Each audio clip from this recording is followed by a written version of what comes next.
Okay. For the record here, my name is Tim Cook with the West DFW REI Group. Today we're going to talk about REI Tools of the Trade.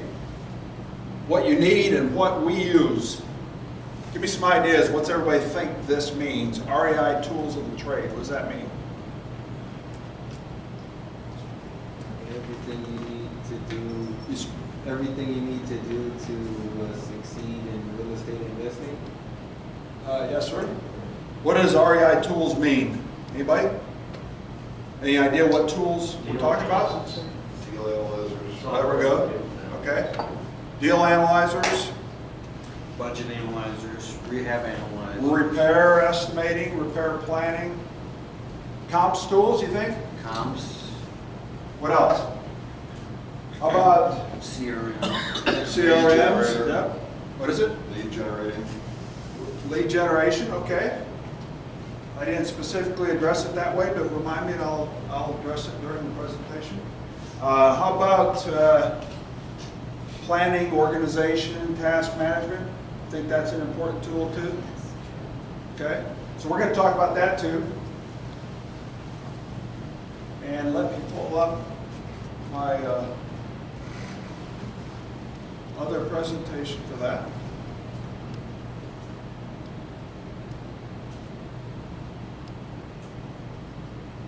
So I've done this presentation a few times, but I have never formalized it like I did for this, for today.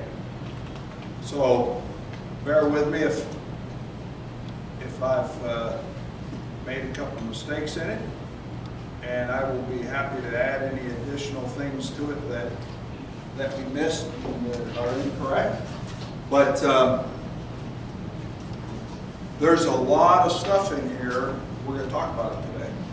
Now, I can't possibly tell you about every tool that's out there for real estate investors. What I am going to tell you is what I know. Okay? I'm going to tell you what I've tried. I'm going to tell you what I think works. I'm going to tell you what I think you should try. And then you just decide for yourself what works best. What I do and what you do, you know, and somebody else's, it just depends. I mean, there's so many. So this is the new feature in PowerPoint that I haven't been able to find the default. I didn't turn it on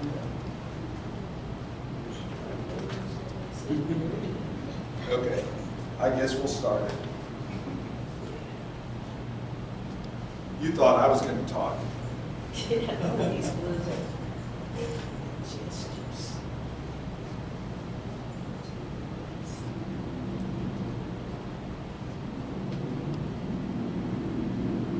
Is that cute or what?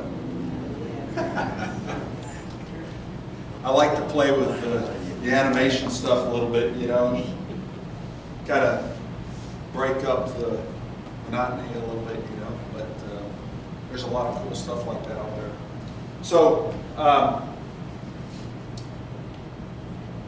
think I was saying that, you know, I can use things that I think are cool, but, you know, you may not be a detail-oriented person like I am, you know, so everything is, there's so many choices that you should try them, see what works best for you, okay?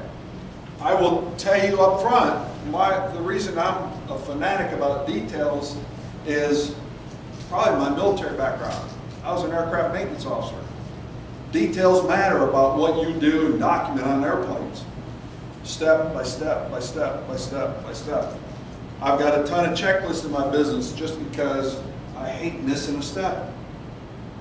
You know, one that comes to mind right off the bat that caused me to do the checklist approach was Dave Burdick was here with insurance. I get so mad when I sell a house, forget to turn off insurance. You know? Or not have insurance turned on, or not have utilities turned on so the contractors can go to work. And every day a house sits there with nobody swinging a hammer is losing money, right? So we have a checklist for everything. I'm very detail oriented on this kind of stuff. So,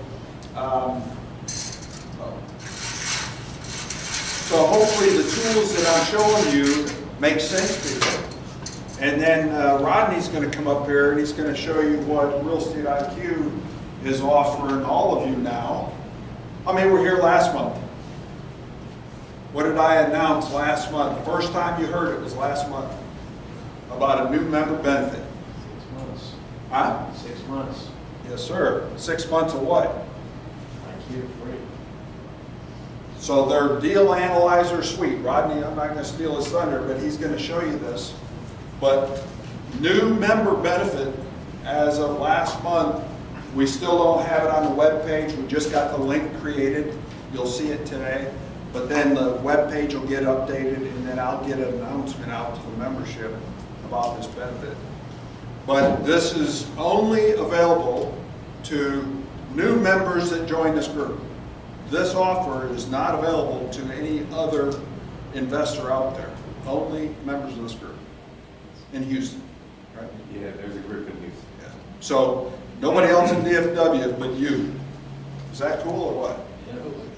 I got another one for you now. I'm not going to tell you till later. So, my goal is to give you benefits. Remember I was telling you, Meetup doesn't give me squat. I can't do anything for you through Meetup. That's why we went to this new membership system. My disclaimer is similar to the legal disclosure. I'm not an attorney. I'm not giving you any kind of legal advice, financial advice. Basically, if you need any of that kind of stuff, go see somebody. I'm going to give you the best that I can tell you, as honest as I can tell you, based on my 19 years of experience, without misleading you in any way. So, everybody knows who I am, right? So do I need to cover this? Went right in the Marine Corps right after high school, met my wife on Christmas leave on a blind date. She thought I was a midget. Our friends brought her to my house for a date, and they come in the back door, which is raised up about 5 or 6 steps in the back, and you had to go down. Well, I'm standing down there, and she's up here. And I had just gotten out of the Marine Corps, boot camp a couple months ago, and it was wintertime in Michigan, so I'm wearing this beanie cap, pulled down tight on my head. She thought I was a munchkin because she was looking down at me. I thought she was tall, and you can see she's not tall. But anyhow, went on a blind date, got married 5 months later, and just did our 44th anniversary this year. When I retired out of Hawaii, I mentioned that earlier, I took a job over here at Lockheed as a senior logistics manager working on the F-35 program. It was a great job as a job was, but I was tired of sitting in that little 8-foot square cubicle, go in the dark, come home in the dark, and no time in between. And that's when I started studying the business. My Lockheed boss actually gave me a set of free tickets to a Ron LeGrand event. No Ron. He's the king of kings as far as real estate investing. He's probably taught 95% of the so-called gurus out there today. But I got a set of free tickets for a Ron LeGrand event. They didn't tell me it wasn't free to get out. It was free to get in, and it was a one-way door. You had to pay to get out the other side. So I spent lots of money there in my first boot camp and haven't looked back since. So that was in 2000 when I started, and I gave my resignation letter, 12-month resignation letter in July of 05 that I was quitting in 06. And everybody thought they're not going to let me stay because I have all these top secret clearances and stuff. And I was a contractor, I wasn't a Lockheed employee. If it had been a Lockheed guy, they would have escorted me out, but they liked me, so they let me stay. So I was there for another year. Do you think I was ready to go, though? If knowing that was a risk, that they would escort me out? I was ready. I'd been working since 2000 on my business, learning it, done a few deals, but going to work was creating a problem for me. It was interfering with business, so I was ready. So that's why I gave the resignation. I have that letter posted on my office wall. So now, do you think I planned my exit? So many people don't plan their exit, and they're short-lived in this business because they're trying to live off of their wholesale fees and stuff, and rehab fees, and profits, and trying to do more deals. And it's hard, unless you really get lucky or you're really good. So it's best to plan your exit strategy. I did. I believe in being a student of the business. I'm always learning, going to other events, trying to keep up on what's going on. My wife kicked me out of our home office in 2008. She was tired of hearing me on the phone. She was a nurse at the time, PRN, so she worked 2 or 3 days a week. But when she was home, she wanted peace and quiet. She wasn't getting it with me there. So 2008, I went and got an office. I rented that office for many years. I finally bought one in downtown Weatherford now. So I'm in a key location. We always say location, location, location is important, right? Not just for the house, but also for the business. I mean, I want to be in front where everybody sees me. I sit next to a Taco Casa, the Weatherford Independent School District building, the Weatherford Junior High facility, and Weatherford Car Wash on the other side of me. People line up and sit in the road in front of my office to pick up their kids at school. Do I have a good location? I have a 92 by 48 inch sign in the front of my building. So, got a great location. It was an old oral surgeon office that I gutted and completely remodeled. So, nice location. If you're out in Weatherford, look me up. I was a mentor for all of Ron LeGrand's Texas and Canadian students for about 5 years. And it just got to the point where it was interfering with my business. So I had to let that go.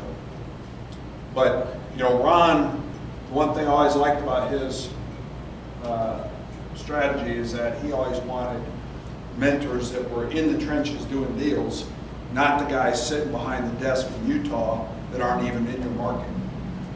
So the only reason that I had Canadian students is because he hadn't gotten a mentor yet in Canada. So he didn't want to turn them down, so I had to learn a lot of Canadian laws. I'm probably known for creative deal structuring, subject to stuff, owner finance stuff. Yeah, I'm not a big wholesaler, I do it.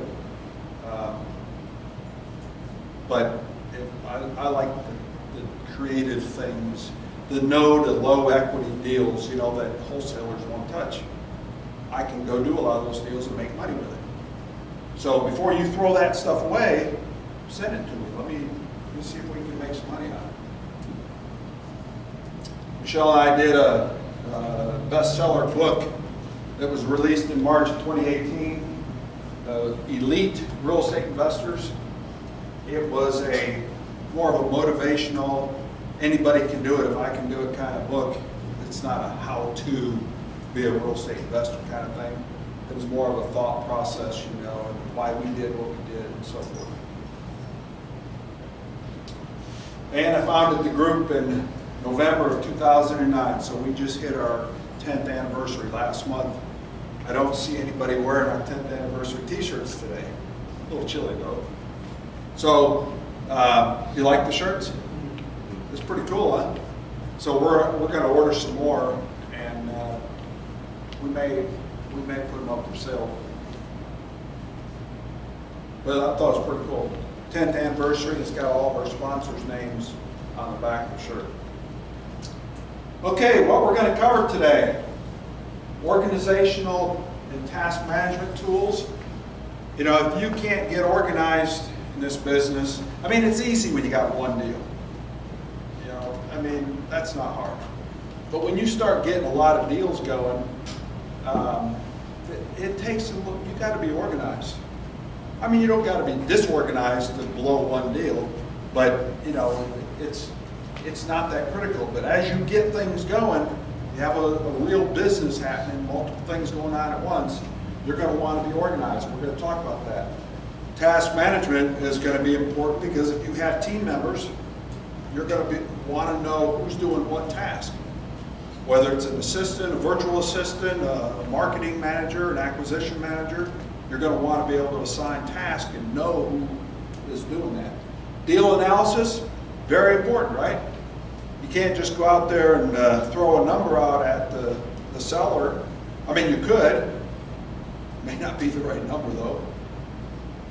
I guess you could always be on the safe side and go for 30%, but you still got to have some idea of the after repair value and exit strategy and expenses and so forth. So repair estimating and planning. So is there a difference between estimating and planning? Anybody? Oh, yeah. Estimates is your initial going in estimated numbers, right? Mm-hmm. So once you buy it, then you got to start planning it out in the details. You know, the real cost, exactly what product, you know, timeline, who's doing it, so on and so forth. So we're going to talk about some of those comps. Is that important? Huge. Free comps, does that work? No?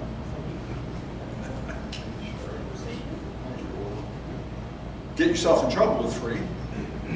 I mean, free tools are great if you know what free means and what you're getting for free. And we'll talk some about that. But there's other information in these free tools that may be of value. And we'll get into that here in a few minutes. CRM Tools, Customer Relations Management Systems. There's a bunch of them out there. You're going to hear me talk about RealFlow all the time.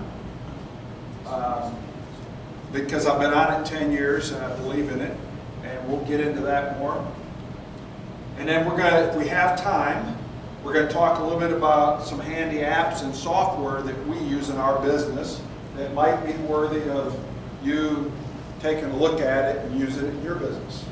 How many people use apps on their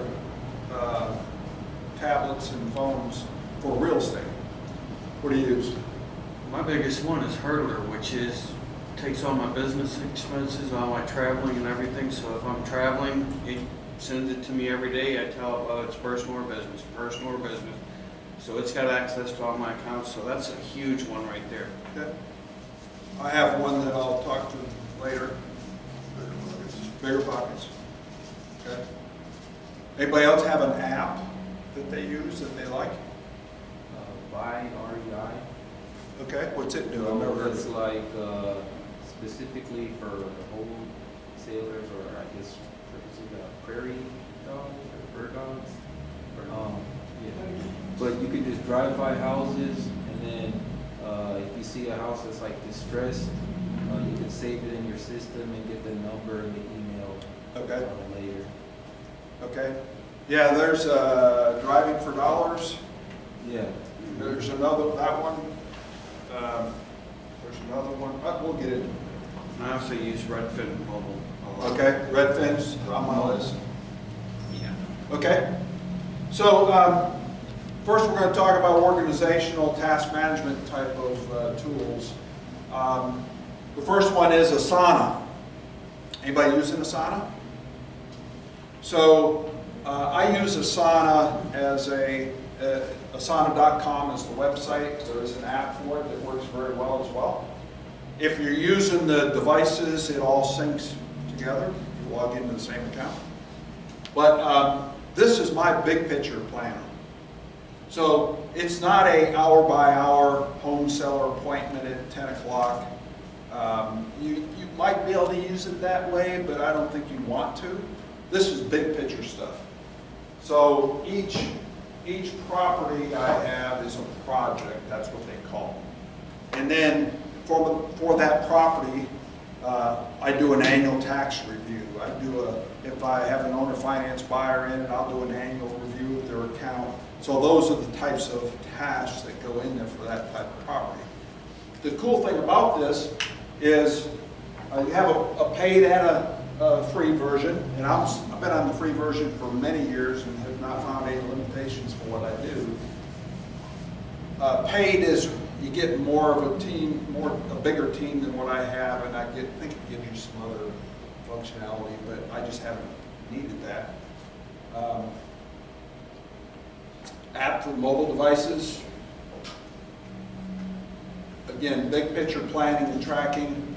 It's a collaborative workspace for your team members. So if you have other team members working with you, you can assign tasks to each other, you can status it all, you can write comments, you can communicate, chat back and forth amongst each other inside of Asana. You can attach documents, you can add video, audio, all that kind of stuff in there.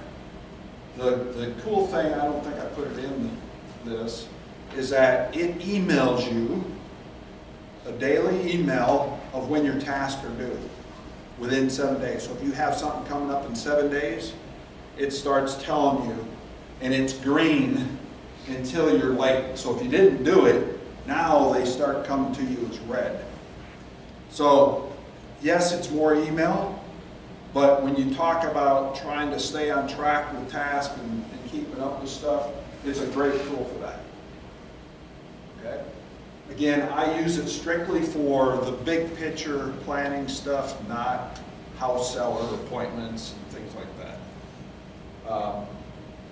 If I got a tenant, if I got a rental property, I put a task in there to, you know, check comms, check with the tenant to see if they plan to extend, write the new lease extension, things like that. That's the kind of tasks that I use it for. Outlook, Google Calendar, Apple Calendar. Anybody else using a different kind of calendar than that? So this type of tool is what I use for, you know, daily appointments, hour by hour type stuff. Okay, it syncs with my mobile devices. Everything I do, personal and business, is on here. If it's not on here, it must not be important, or I've screwed up with it too. So personal and business goes on here, so everything's in the same place. Okay, I couldn't do it. I couldn't accomplish all the things I do without using these different organizational tools. I'd be forgetting appointments and stuff all the time. I don't like to miss home seller appointments or buyer appointments or contractor appointments. All that kind of stuff immediately goes on here. It all gets shared with my assistant, Pam, and you know, that way she always knows what's on my calendar. It's a great day-to-day, hour-by-hour planning appointment. Planning type appointments. Day-to-day. And there's nothing you can't put on there. You can color code them. I personally would love to use Outlook, but I can't do it because Outlook doesn't, it works on a Mac, but it doesn't sync contacts and calendars with my phone. It's weird, a PC, Office will sync with an iPhone, but a Mac Office won't. Tell me what the logic is in that other than politics between Mac and Windows. So I had no choice but to stay with the Apple product, Apple Mail, Apple Calendar, and they're fine. I just don't have as much capability of doing things that Outlook has. Any questions so far? Okay, RealFlow, Task Manager, and Calendar. You're going to hear me talk about RealFlow quite a bit because of being a tool, but it has a task manager in it and a calendar. I do not use the calendar because of the fact that it doesn't sync with my Apple Calendar. The task manager, I use it strictly for follow-up with buyers and sellers in my system. So it's a great tool for track and follow-ups with sellers. Okay? It's a great tool for that. That does not sync with this, so it's a tool I use when I'm inside RealFlow. We'll get into that more later. Great for lead follow-up in particular is how I use it. And assigning tasks to team members. So, you know, I have my VA and I have Pamela, my office assistant. So we use those tasks, the task functionality in there every day.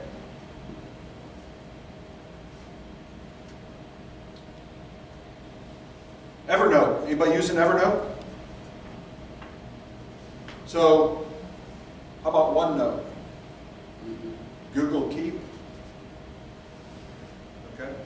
So, Evernote is, and if you go Google this, you'll see a lot of comments about there's other alternatives and stuff. Evernote's a powerful tool. It's a collaborative environment, and I got started using it.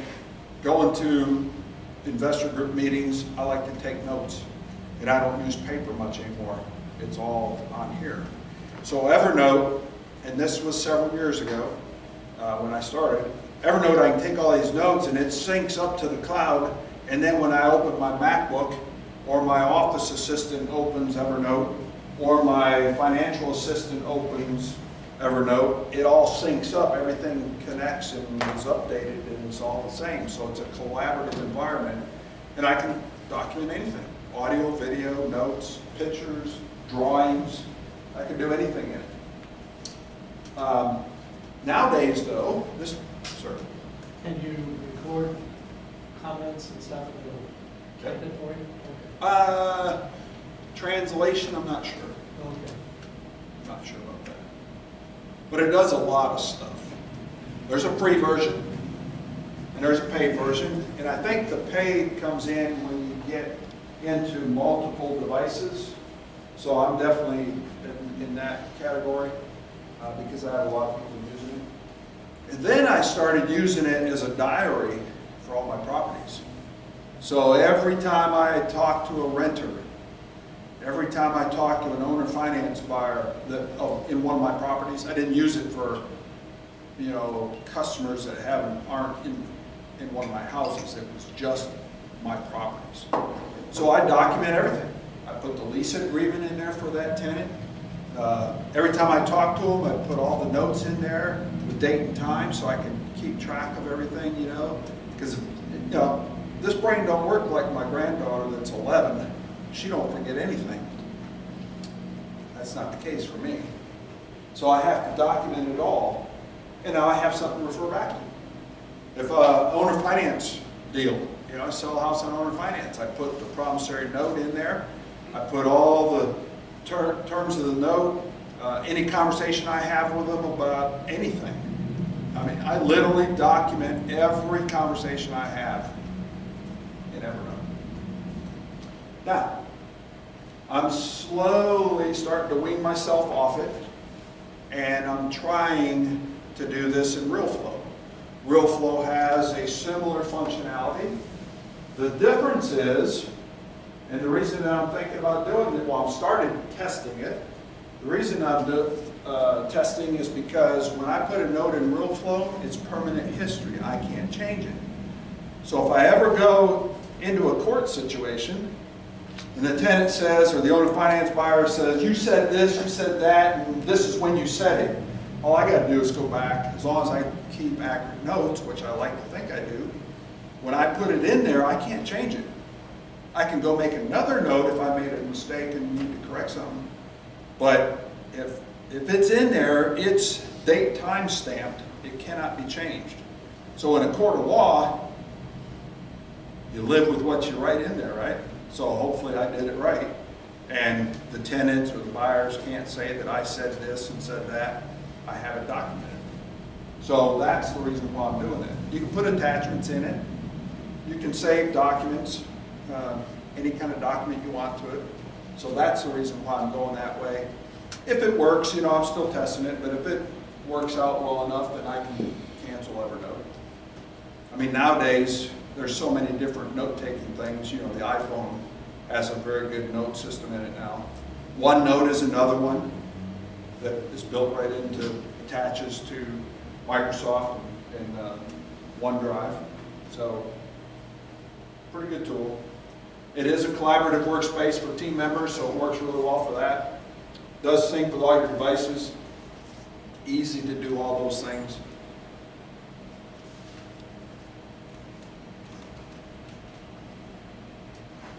Other alternatives, like I said, if you go Google note-taking apps, you know, you're going to see all kinds of stuff. OneNote is one of the popular ones. The Google Keep is another one. I just looked at it. I'm not using it. A lot of people like to use Google with all the integration of things with Google. So it doesn't, I looked at it, it doesn't have near the capabilities what Evernote does. New notepad for the Apple, it just got upgraded. It's comparable now, collaborative, Yeah. cloud-based. The notes, yeah. The new notes is Yeah. amazing. Yeah, they do a lot in there. Okay. Rodney, you're up. Okay. So what I'm going to do is, I didn't really coordinate this very well with Rodney in advance today, but I'm going to go ahead and let him go through all three of the tools as part of the Real Estate IQ package and let him cover it all. And then I'll go back in and finish up with the rest of the stuff that I have. So in the Real Estate IQ package, you have the Deal Analysis Suite, which includes the Rehab Estimator, which this is, I already have up on the screen. If you go under the application and you go under support, or excuse me, tools and services, you can go down here to Repair Estimator, and you click on that, it comes up and there's videos and things that you can go through that helps you understand what the tool does, how it works. Rodney? Yes? Speak up a little more? Okay. So the Rehab calculator, this comes from Renovation Gurus, and they helped us put this together. This is just a rule of thumb calculator, so you could do quick estimates. Okay, I'm trying to get my maximum allowable offer, and I want to know what my rehab's going to be. So this is, say, going to be, you can click on here and you can enter in, it's a 1,200 square foot home. Then a rent ready might be about $16,800. A mid-grade might be $21,000, and a high-end might be $25,000. So this is just a rule of thumb. You definitely need a contractor to come in and do any of this validation for you, but this gives you some generalities. If you go into the 5-minute calculator, again, we can change this square footage of the property up here, and say it's a 1,800 square foot home. Put that in, it has already calculated dollars, and this is based on the square footage. These can be edited and changed as you find it. Like down here it says 750 for HVAC. Well, if you scroll over it, it says, well, it's 4,000 for households that are under 1,600 square feet, and you add $500 for each additional, so this is an 1,800, so we would say 4,500 would be the number we'd want to put in there. And over here, if it's a 1, it means it needs it. If it's a 0, it doesn't. So let's say this needs plumbing, and it needs electrical because it's a full deal. Then you can go down here, you need paint for the inside. If you want hardwood floors or you want regular flooring, you can add regular flooring, exterior paint. And of course, all of these, if you find that you don't have the greatest deals on this and it's actually costing you $1.50 a square foot, then you can adjust that. That way you can tailor this to your costs over time. If you have electrical outlets that need to be replaced, and then you can put the quantity in here that are in the house. So it can get pretty detailed. If you want glass only in your windows or windows installed, all these different types of things, hot water heater, electric panels, bathroom remodeling, popcorn removed off the ceiling. So and then you get down to the bottom and it says, okay, your total budget estimate is $42,060 and then 10% grace factor. So your estimated repairs is $46,000 on this home. And again, this is for your maximum allowable offer. You get in there, you get in your 10-day period for analysis. You bring in your contractor and you say, hey, I need a real bid.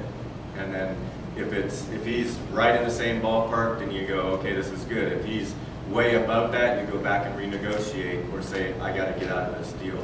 If it's way under, then you just made a greater deal than you thought.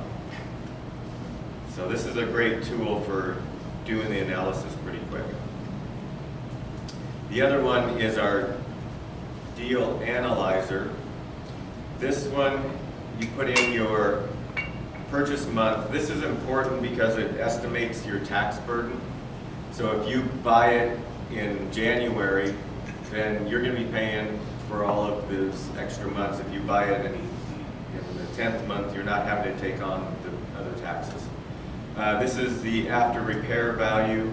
The wholesale fee, if there is one. If there isn't one, you just put in a 0.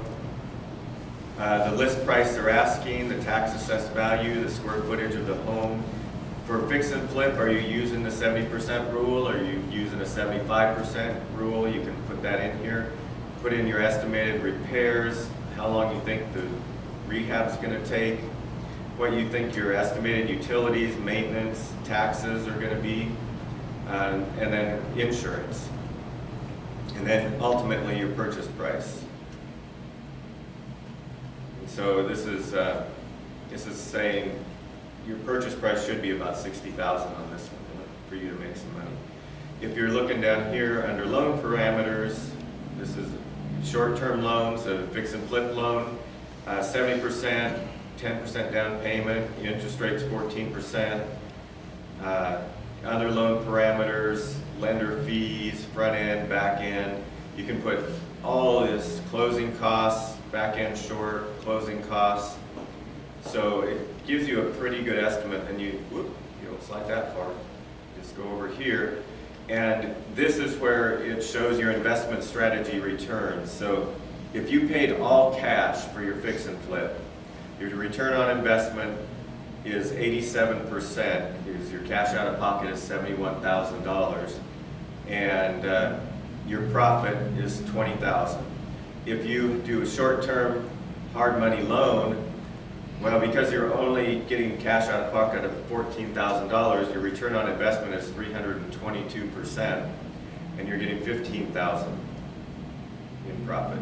If you do a buy and hold for cash, same thing, buy and hold, and you need to refinance it, and then buy and hold long-term financing. And then right down here is where you can put in all your information about your buy and holds. You can put in your information about your long-term loans and whatever lending fees are in there. And so then you can click down here.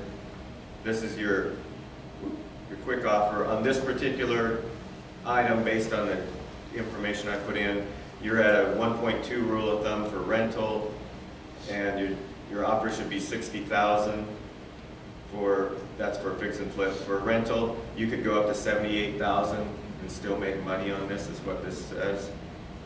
And so this is just these are just more details of what we've already gone over, but has each of these different scenarios just lined out with the estimated prices there, so that you can get more details on that.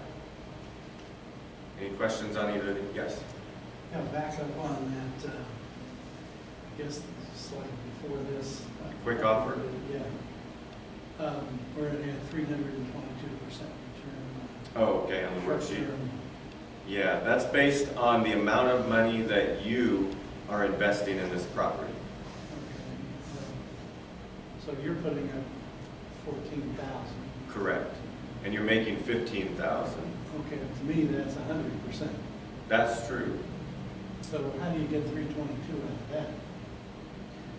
That's a good question. I will have to look at that. I don't know. Okay. Should tell you right up on top. You've got that highlighted. What's your formula? Fix and flip short-term finance, C19. So that's all it says. C19, but you got your formula hidden. Yeah. Yeah. C19 is right here.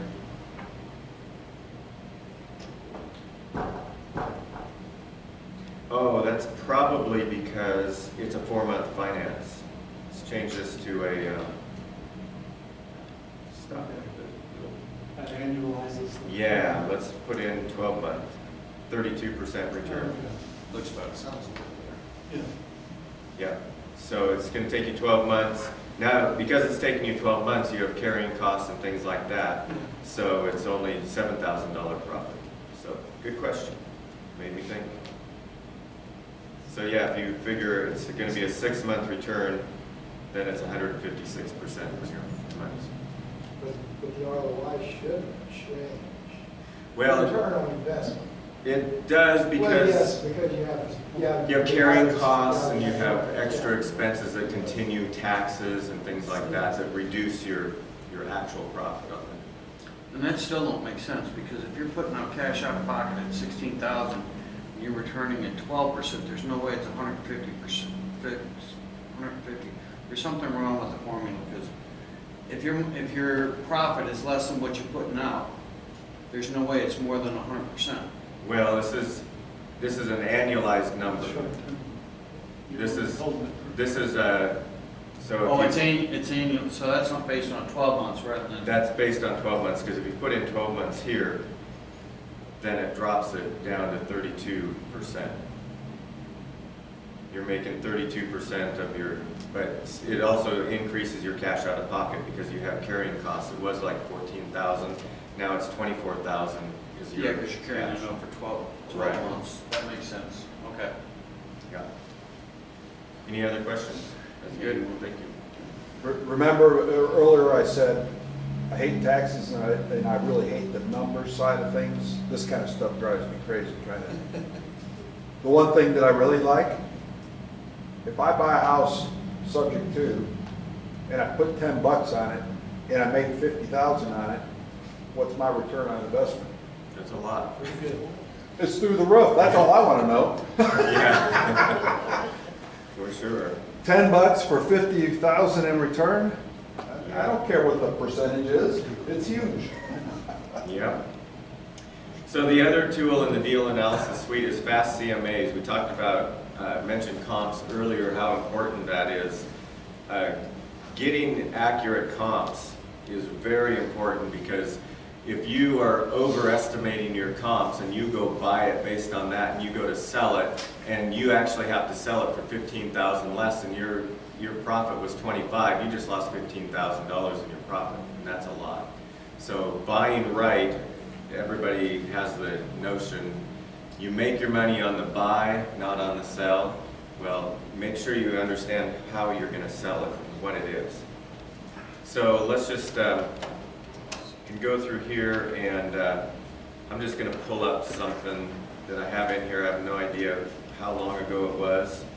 Let's go, let's see if I can find, I want something that's been on the MLS, because then, there we go. It automatically puts in down here the square footage and the year built. If you have an address that hasn't been on the MLS at some point, then you have to go out and look up what the year built was, what the square footage was. And then it's going to ask you if it's residential. Once it's residential, is it single family, condo, townhouses? We're just going to say this is single family. And then you go in here and you find comparables. In this particular instance, there's 26 that have sold, 5 that are active, 4 non-active, and 22 leased in this area. So let's run a CMA on that.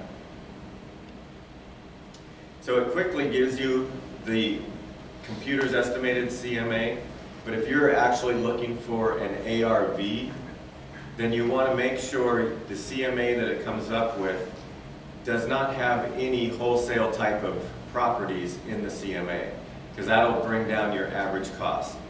Another quick thing you can do is you can look at what's active right now, and the active average price is $218. So you can go down here and sort of scan and see there's one at $162 per square foot and one at $115. So if you go down here and you click on the MLS button, it's a lovely 3-bedroom, open floor plan, doesn't say it's been renovated or anything.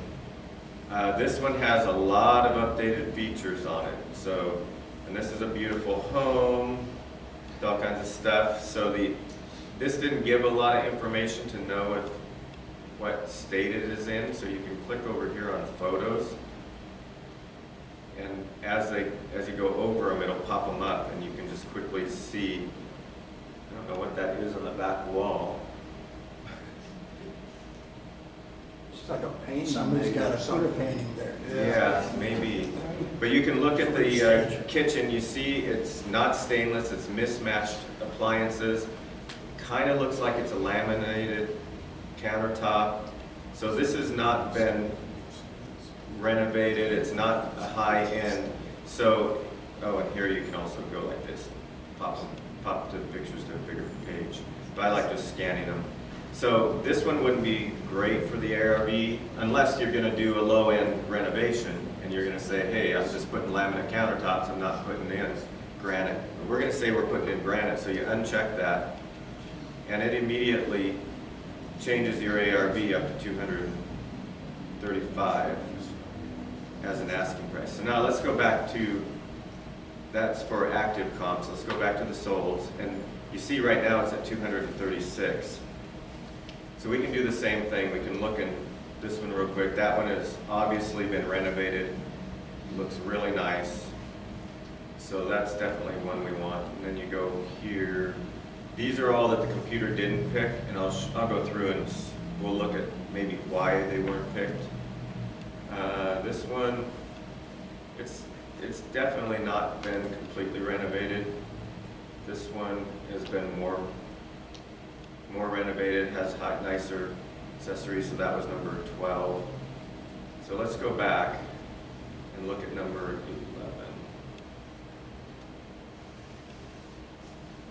And you can see it tells the recency. The recency is important as you're looking through comps. It didn't choose these because they're 283 days out. The market changes, as everybody knows, so you want to have your comps as close to current because you're actually selling in 90 days or longer. So a 283-day comp, 90 days from now, that's going to be over a year. The market is not the same a year from that comp. So that's why the computer didn't automatically take it. It took this one because it's 16 days, and typically it lists them as most compatible as number 1, and then 2, 3, 4. It goes on compatibility by year built, so this is within 1 year. Square footage is the same. It's a few more bedrooms than the target one. So it's just trying to match them up as close as possible. Also, this is important to note, there's a $5,000 seller contribution. So even though it's sold at $250,000, and technically it was $245,000. So these are just things to note, and then we'll go over here to this number 11 and 12. So this one is only 1,300 square feet, but it's pretty recent. These are both real recent. So you just decide what you because you notice. Let's see, 11 was it 11 that had the not so upgraded? I think it was. So you can take that out and just say, okay, we're not going to deal with that. So 230 is our estimate. You can just go through this same thing on all of these properties and just adjust it so it gets to the type of rehab that you're going to want. You can click on the statistics and it shows what the minimum, average, square footage, recency for all of the comps, and of the ones that you selected, this is the maximum dollar figure you should think about, the average, and so the average is 230, and we're right at average. So that's a pretty safe comp to be dealing with. If you wanted to do it a little differently, you can click on this, and this shows you where the comps came from within the area you're looking. So this is important if you're getting in a urban area and you got a major freeway here and it's taking a comp on the other side of that freeway. You don't want that comp in your comps. You want to stay in your neighborhood. And so you can see number 12 is right next door. So that's a great comp. I mean, it's down the street 2 blocks. And this one is just around the corner, so these are great. You could click on this one. This is the one we eliminated. That's right down the street also. So if you said, well, I really want that to go back in, you just select it here, and it immediately changes your comps. So it's a great way to be able to work on that quickly. Now, there's another way you can run comps. That was the first. That was just using the default, which is by distance and year and square footage and recency. Those are the parameters on that one. If we take the same thing, what was that? That was grapevine, I think. And use Plano.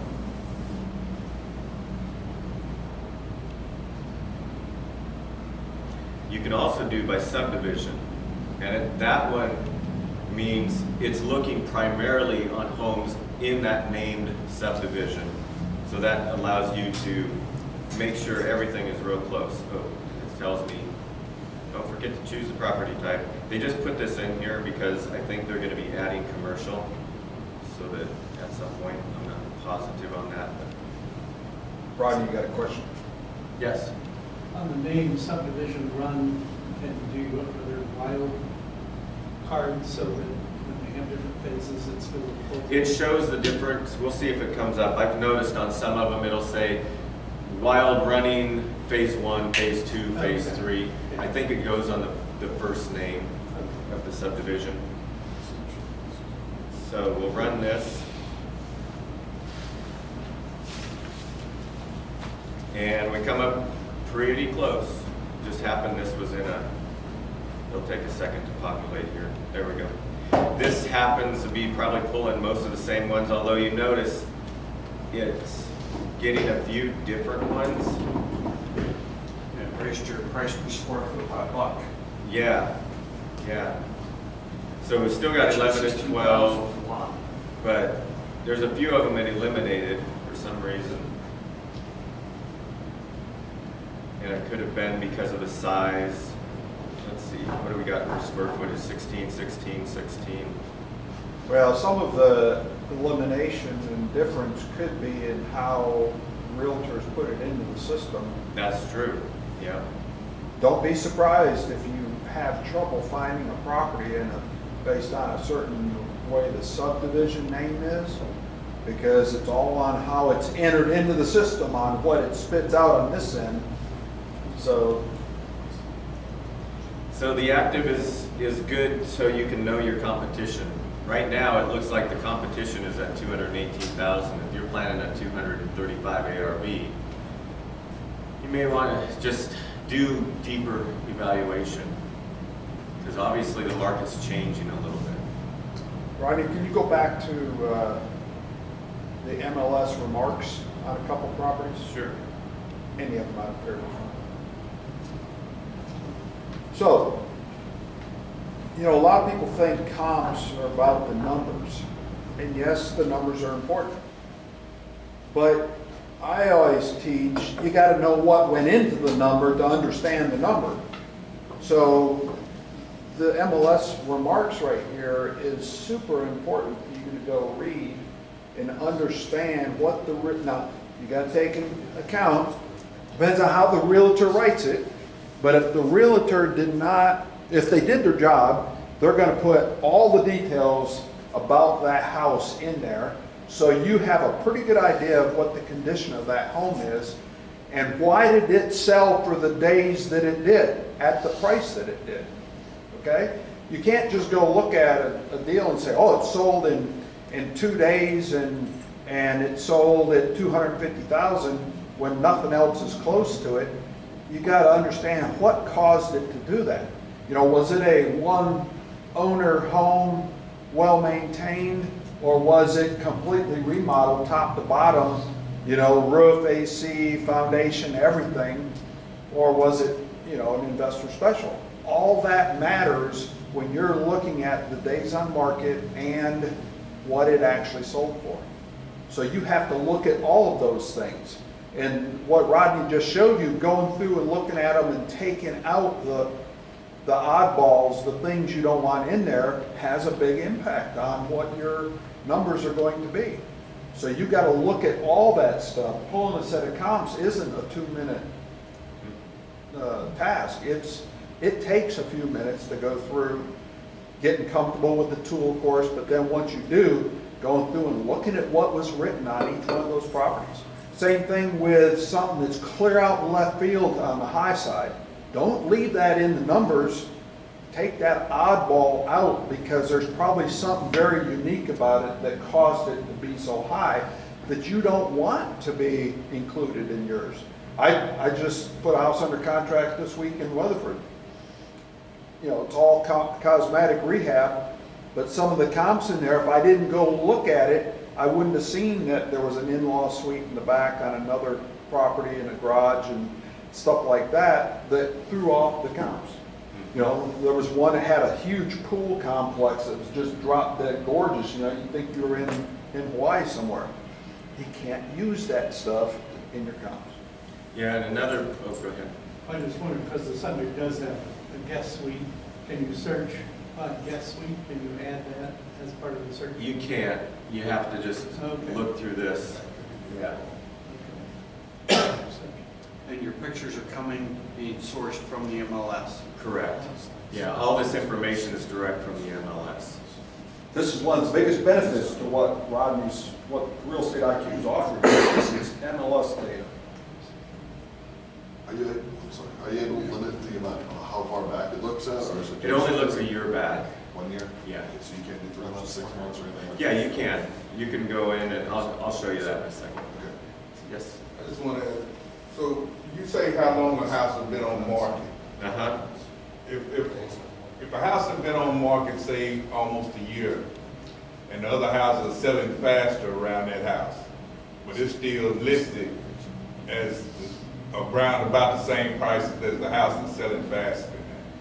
I mean, would that be a no, you wouldn't even consider that house as a, property to try to look at, or? Yeah, because if they're selling it for the same as what the other houses have been rehabbed, they have full rehab and maybe this one hasn't had anything done to it, they're asking way too much money for the house. They're probably pricing it based on what everybody else, but their real estate agent didn't go in and say, oh, well, you haven't done any of these updates, you need to actually lower your price. Is that? For all you guys that have been around a while, is that uncommon? I mean, the neighbors see their neighbors listed and sold in 5 days for $250,000, and they want to ask $250,000 for theirs, and they haven't touched it in 10 years. That's not uncommon. Right. You see that every day when you're out there looking at houses, but that's one to follow, because expired listings are a great market to market to. And we can't look for specifically expired listings, but you could go over to the non-actives, which are expired listings in that neighborhood. It doesn't mean that they haven't been sold or they haven't been relisted, but it just shows there are some that have expired over in that neighborhood. By the way, that is a suggestion I've been meaning to write up, to recommend that Real Estate IQ incorporate an expired listing search. We can't, because it's a law that you have to be a real estate agent to do that search. We gain access through a real estate agent, but we can't guarantee that our subscribers are real estate agents. Right. And so that's why we haven't been able to do that. Never heard that before. And then if you're looking at the homes for leasing, here's the average lease price in that neighborhood, $17.41. So it's more information if you're looking for rentals. This is what I should expect to be able to rent it for based on it. And again, you need to go through and you need to look at the finish outs and Same exact type of analysis. Yep. Look at those details and see why they're getting 1.5 rental index, which is high. It is, that's huge. So there must be something there that's causing that. Yep. Is that 1.5 times the average? Yeah, the 1% rule is the total amount of dollars that you have invested in the property. If you can rent it for 1% of that, then you should be able to make money on that rental. If it's 1.5, you should be making quite a bit of money. And that changes, obviously, if you have a property that you bought 10 years ago for $89,000 and now it rents for $1,500 a month, your rental index is way high because of the amount you have invested in it. And that gets a little skewed if you have a 3,000 square foot home that you know won't ever rent for more than $2,200 a month. You can still make money if you have enough cash in it. But if you are financing the whole thing at the regular 80%, it's going to be harder for you to make money on that.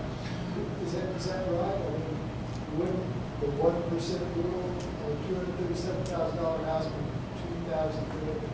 Depends on the market, depends on the area.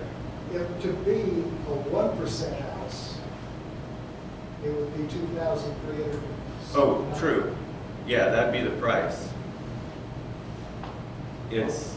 So the 1% rule is the amount you have into it. So if we go back to this, let's go to the actives. It's 1% of what you have into it or the property value? Into it. Should be the property value. I mean, this rule is going off property value, but as an investor, you want to make sure that it's what you bought it for plus your rehabs as the total investment. If you didn't have to do anything to one of these, then yeah, go with the 1% rule right off what you paid for it. But typically you're going to have repairs. It's your total investment, right? It's your total investment, is the way investors should think about it. The rule is just calculating off of the price here. So you have to keep that in mind. Does that make sense? Okay. Okay. And so the question earlier was on Fast CMA. You can go in and do your own, let's just get back to that. You can also do batch CMAs. You can see there if you have a list of properties, you can shoot it to us and the computer will spit out, excuse me, it's estimated CMA for you. This is a different one, but I just wanted to get into this custom. So here you can select the property type. You asked about recency. You can pop this down. I only want to look at things in the last 60 days that have sold. You can adjust the range from a quarter mile up higher, year built, square footage, and then we'll just see if we put it at 60 days, see if anything on this one. This is a different property. This is in Grapevine, so I don't know if anything will come up on it or not.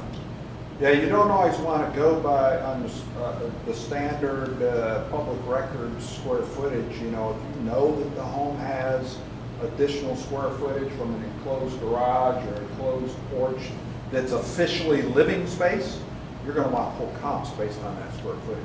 Right. So you'll want to do a custom CMA then. Oh, and the other thing that I ran into one time, I was running comps and I was talking to a mentor of mine, and I said, well, this one looks like a great deal. It pans out with my comps. And she said, you're accurate on your numbers, but you're not reading between the lines. And the thing that I missed was the square footage was accurate, but it was a garage conversion. And every other home in that neighborhood had a two-car garage and was not converted. So she said, you need to assume you're going to have to convert that garage back, run your comps on the new square footage, and now see if you have a deal or not, because there's going to be cost in that. Now, if you're in Casa Linda, where every home in there has done a garage conversion practically, then keep it, because it supports that type of environment. So I had a house in Arlington that the upstairs master bedroom was out over a porch, a patio. Well, somewhere along the lines, they went and closed that porch under the master bedroom, and the county captured that as living space on public records and was taxing them for that. Well, I got in there, bought the house, rehabbed it. That back porch, a room that they had, was so rat infested in the walls and had a water leak in it that I had to remove the enclosure, not realizing that public records had the square footage as living space. So here I go and rehab this thing, And, you know, it was my fault, I didn't catch it. But I went and Rehab, put it on the market, got a buyer, over asking price, that quick, you know. I had multiple offers on it. Went and had an appraisal done, come up, I don't remember what the total square footage was, like 100 square foot or something, that I lost in my asking price. Big shocker when you talk about $110 a square foot. I still got the deal done. We had a motivated buyer that wanted to buy it. But let me tell you, I was worried, you know, because I didn't even stop to think about it. So you got to be really paying attention to the square footage and what you have versus what public record says. Yeah, very true. All right, so that's it. The other advantage of having this in your toolbox is you can get the information from a real estate agent, but if you're doing 10 a day, they're not going to be wanting to waste their time giving you comps day after day after day. If you can do this to make your initial offer and you can get it done in 10 minutes, that's so valuable compared to waiting for a half a day or day with a real estate agent. Well, what's the other challenge with agents? Trying to give them full comps the way you need them, right? Yeah. Are they going to take the time to read all the remarks and see if, you know, if that house was totally remodeled or is a piece of junk, you know? I mean, you might find an agent that'll do that for you, but when you start bumping them out, and it's so critical now that you move quick on a deal, right? You see a lead, you got to move quick. You can't wait for an agent that's already busy in her business or his business. Yeah. So this is a great. Yeah. And I've tool had a to have situation where I'd done a lot of comps with this agent before I had this tool, and I made offers on this one house, and then they accepted the offer right away, and I thought, okay, something's not right here. I went back and I went and looked at the comps I got. The agent accidentally included all of the brand new homes that were right next door to the neighborhood. I took out all the new homes and found out, oh, I just lost $50,000 in my comps. I'm rescinding my offer right now. That's why you do an option period. Yep. The MLS Deal Finder, is that part of the suite that you all? That's his next level suite, and that gives you the MLS. It's part of the deal finding suite. You get the MLS Deal Finder, the County Data Finder, and the and the off-market leads coming into your inbox every day. So that's the next level. So this is what we're offering through, this club is offering through us, is the analysis tools. So you can make your offers. If you want to go to the next level, then you get the off-market lead list of motivated buyers, you get the MLS Deal Finder, the County Data Finder. How does the MLS Deal Finder work? And what does that mean? A quick scenario is all of these tools are geared to limit the amount of time that you have to spend doing busy work so that you can analyze deals. So what the computer does is every time an MLS listing comes on, the computer goes in and automatically attaches a CMA to it. The CMA needs to be refined, but it's a starting point that shows a discount, a percentage discount. So if the listing is for $200,000, it pops up a CMA at $300,000. The discount between that is, I don't know, 33%, something like that. And so then anything that's over 20% discount, it provides a list that says, here's the ones you should look at. Because with 10,000 listings a week or a month going on, you could spend all your time trying to evaluate, is it something I should look at or not? This narrows your field significantly, because only about 2 or 3% on the MLS are worth looking at from an investor standpoint. So it's another lead source, you know, and like they said, the majority of MLS leads are worthless to us as investors, but they narrow down your focus so you can go look at a smaller group to see if it fits your business model. Here, I'll just bring up one real quick. We have a link, if you're interested in the upgrade, we have a link, a promo code for you. that will get you a, is it 25% discount? Yeah. Yeah, 25% discount for life. All the upgrades and stuff, you'll get a 25% discount for life with this promo code. So I just went in and I looked on Hearst, I looked for last 24 hours. There's been no deals on the MLS in the last 24 hours in Hearst that are discounted at 20% or greater. And you can do your own searches and stuff. Here, I'll grab a city of Fort Worth. Yeah, you'll see them there. Yeah, and I only do the last 24 hours because otherwise the list gets pretty big. Because you can create the range you want. You could go in here and say, I want to find things that are listed between January and May, and find all the old listings that are stagnant out there, if you wanted to. So you can see in the last 24 hours, this one's pending, active, pending, active, pending. So even in 24 hours, you have a lot of them that are just there. 70% discount. Somebody grabbed that one pretty quick. Now that one you can see the CMA on it is $1 million. You want to check the CMA on that. Because You think? yeah, I think so. You can also go up here and you can click this little button, and if you click it twice, it'll bring the ones that are most discounted right up to the top. All of these are already pending with the biggest discounts. That makes sense. You got to remember, guys, it's software. Yeah. It goes through a process, and you've heard the saying, garbage in, garbage out.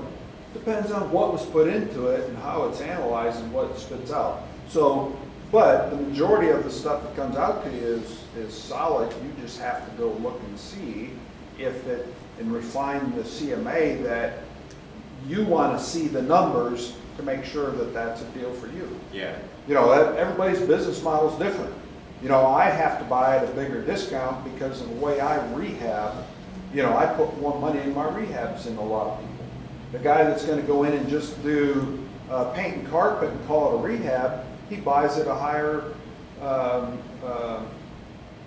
price than what I can. I just can't do it. So landlords, they're going to pay more, most of them. Some of them are greedy, but most landlords will pay more than what I would pay because of the way I rehab. All right, I think that's all I was supposed to go over, right? I think so. Okay. Is that good or what? I have one question. Yes. Like with the expired listings, like let's say within a 1-year period, like what generally happens to those properties?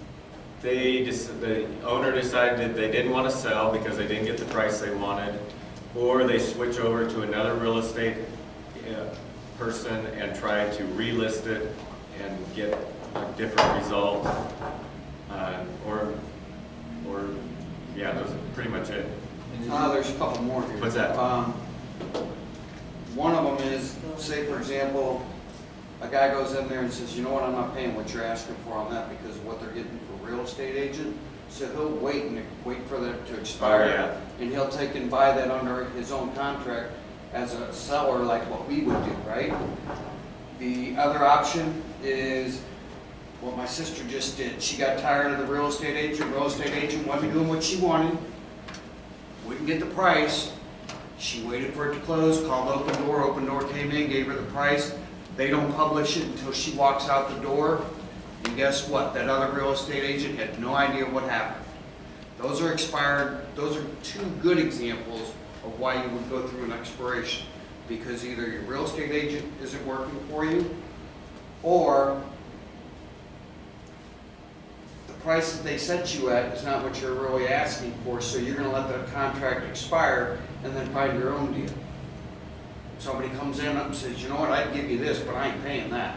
Could be as much as 10 grand, could be as little as 3 or 4 grand. That's enough to change a seller's attitude, right? So there's a bunch of reasons why you go through expire. And mainly it's because a seller's not happy with their real estate agent. So is that Well, there's a lot of reasons that you can get expired. Yeah, and there's a whole bunch in there, but those are just your main ones. like? Oh, Just real quick, so if it's like with the real estate problem, real estate agent problem, is it more likely, for lack of a better word, that they're being lazy, or as far as promoting it? You may have an uncooperative seller that doesn't want to go do repairs or can't afford the repairs. And you may have an agent that is brand new, doesn't know what to do, may not be marketing it correct, may not be able to make the right recommendations to the seller. Does that make sense? Yeah. So there is unlimited reasons why you might see that scenario. A lot of times, here's another one that you'll see, is divorces. She gets the house and he has to sell, but she won't be cooperative. He listed it, she won't be cooperative to show it. She's never there, she won't let the agents in, she won't clean it up so that it's presentable. I mean, I've been through that scenario several times. We just bought a house last week that we had to literally beat the listing agent over the head to let us buy that house. I mean, our real estate, we have a real estate agent that works for us, and she said, hey, this is a great deal. And we finally bought the deal, but it was nip and tuck the whole way. I mean, I'm telling you, there is so many different reasons why it could be a problem. But expired listings is a good thing to be marketed to, you know, and just pursue them. They're not always easy. It's like probates, you know, a lot of times probate deals take a long time. But you said it's something we don't be marketing to, but Rodney just said it's not showing, it doesn't show up on his because they're not allowed to show it. So where do you find expired listings? Well, there's services you can buy, but what is that category called? Inactive? Inactive. You can go to the inactive list. Yeah, if you know a particular area and you just search on an address within that area and you make your search a mile wide, it'll show you every inactive in that area within the last year. There's some other creative things you can do. I mean, you know, if you're watching a particular house, for example, and you see it's at 360 days, you know, it's going to expire in 5, and you're really interested, market to it. This is one of the things that you're going to hear me talk a lot about as far as systemization and systemizing everything you do, and part of it's follow-up. You know, RealFlow helps me with doing that. I can create a task for follow-up. If I have a particular listed property that I want to track, it's easy for me to do it. Is it always, is it work? Yes. I mean, there's no easy way to do it. But yeah, there are services, just like any list out there though. You might be 100% accurate today on a list, but tomorrow it changes, right? So just remember, any list you buy, if you were to go buy expired listings, doesn't mean it's still available. Probate list doesn't mean it's still available. Pre-foreclosures doesn't mean it's still available. So people complain all the time about lists, and it's a scenario that's never going to go away. There is no such thing as a perfect list. That's a fact. County records is not a perfect list.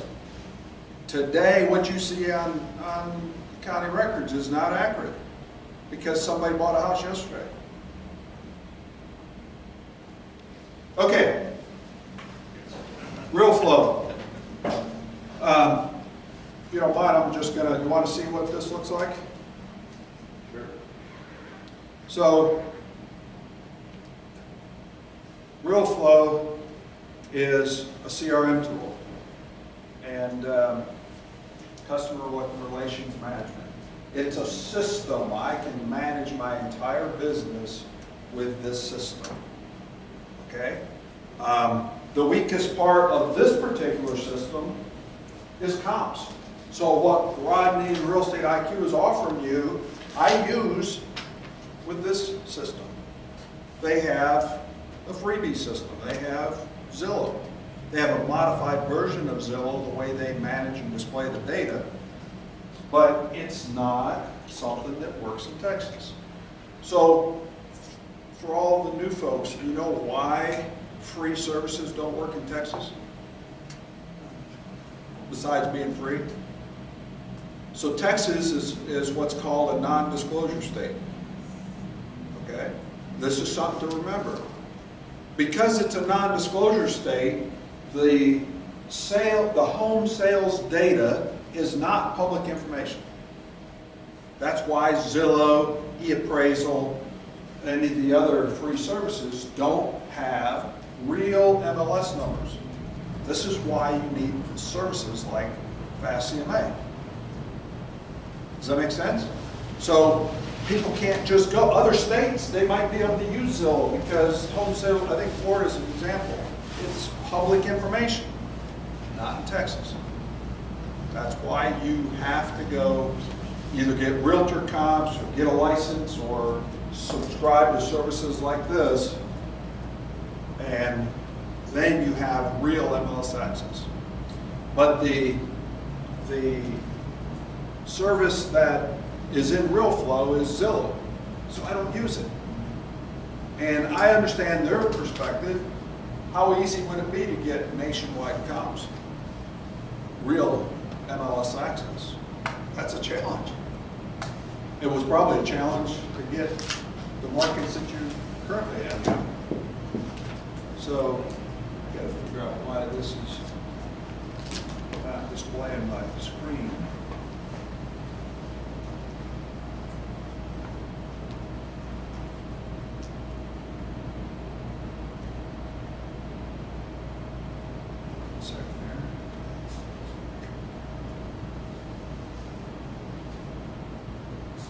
Excuse me?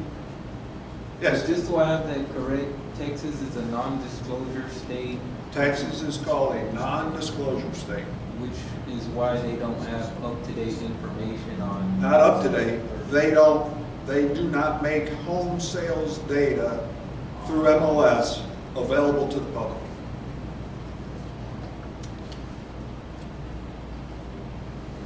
Available to realtors, right? It's available to realtors. Who said that? I did. Yeah, it's available to realtors. It's available in MLS. It's available in Fast CMA.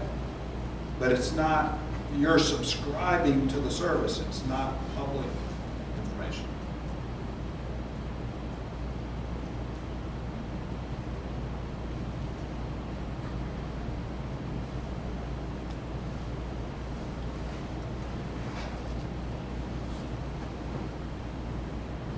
Okay, let's try this.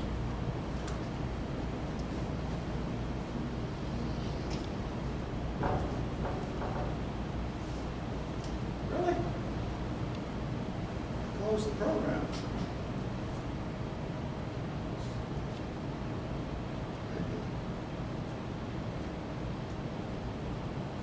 Okay.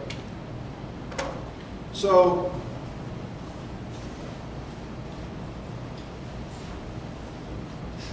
again, RealFlow is a CRM tool, and it does marketing, direct mail. You can pull lists depending on what level of subscription you have. It comes with don't quote me, 7 or 8 types of leads. There's an upgrade version that's 18 types of leads.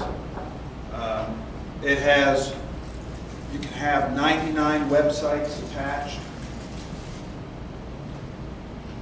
that all feed all the buyer and seller data, goes right into your back office area. So it's a system. In the early days, just to tell you how I got started on this, is when I got started, there wasn't a lot of these types of systems around. Back in 2000, or 19 years ago, there wasn't a lot of this kind of stuff out there. So back then, I had a property profile sheet. Who uses a property information sheet today when you're talking to sellers? Paper form. Anybody? Nobody do a paper? So that's what we did. We had a one-pager with all the property info on it. I had a live answering service called Pat Live. They would take the calls from the sellers and they'd go through a script and ask all these questions. They'd fill it out and email it to me. I'd transfer all that data from the email into my property information sheet. I'd finish my analysis, call the seller, go make the appointment. The seller said yes. Now I got to take all this information on the property information sheet, put it into a contract, go get it signed. Then once I closed on it, now I got to go put it all into a website or a flyer or a Craigslist ad and market it. And it was just duplication after duplication after duplication of all this data. Whereas this system, almost everything is a one-time entry. So I put the address in once, I put the seller's name in once, I put the phone number in once, and so on and so forth. Bob, the only thing I really have to do is write my marketing piece, what I want to say about why you should buy my house, put in an asking price and pictures. It's that simple. Now, some people don't like details, but this is a very detailed system. So, is it hard? No, it just takes time. You just have to learn how to go through it and understand it, but it's not hard. So, what you see here is the home page. This is a special offer they're doing. They're getting ready to launch artificial intelligence in lead generating. Has anybody heard about that capability? Nobody? So I'm using it. I'm testing it. They've only been out with it about 2 months maybe. And they're getting ready to launch it to everybody. But you'll be able to buy zip codes that you want to own to be able to get this, what they call lead scoring service. And they're using artificial intelligence. What they're doing is they're taking all the public data information that's out there to us today. Instead of you having to go find it, they've systemized it where they pull it all into the database, run it through this algorithm, and they generate a score based on certain criteria. They're scoring them from 1 to 1,000. 1 is worthless trying to look at. 1,000 is somebody. The scores are based on their likelihood to sell in 90 days. That's their definition of the score. So the higher the score, the more likely they are to sell. So I don't claim to understand really how they're doing it and what all the data is, but here's some examples that I'm sure is part of it. Somebody misses credit card payment. Somebody misses a house payment. Somebody files bankruptcy. Somebody files divorce. Aren't those all things that indicate there may be a problem? So I'm sure that those are factors involved in the scoring. Does that make sense? So that's something that's just coming out. More to follow on that. That's all I can really tell you about it. I just want to kind of show you though what this looks like. So you have, we're on the main dashboard now. You have properties here. So every time a property comes in to my system, it goes right here. I can color code them based on the type of deals that they are. We have probates, we have short sales, we have properties we own, we have rehabs, all that kind of stuff, but that's all part of it. But every property that I have, all these seller squeeze pages, I have pre-foreclosures, I have ugly house, I have pretty house, all these different specialty squeeze pages that they provide you. All you can do is buy the domain name. When somebody comes in there, the data is dumped into your system. Okay, so it's systemizing it. You don't have to document any of that stuff yourself. Then under contacts, the seller's information is automatically captured when they enter their information in my system. It's connected on public records, right? You go to public records, pull up the address, and it automatically captures and shows you what the seller's name is. Well, in this case, it all goes into my system that same way. See that little bubble right there? that tells me that that's a Mobi opt-in. Notice that says Rehab there.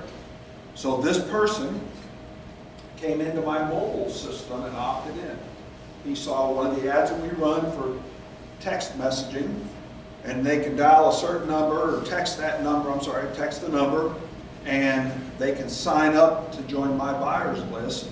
And he happens to be a rehabber, so he will get an autoresponder series from the system that's generated by the system, and he, in the future, he will be able to receive a text message from me or a voice message from me through my RealFlow system. Text message and voice messaging, by the way, costs $0 in RealFlow. All these other services that you go buy cost you a pretty penny.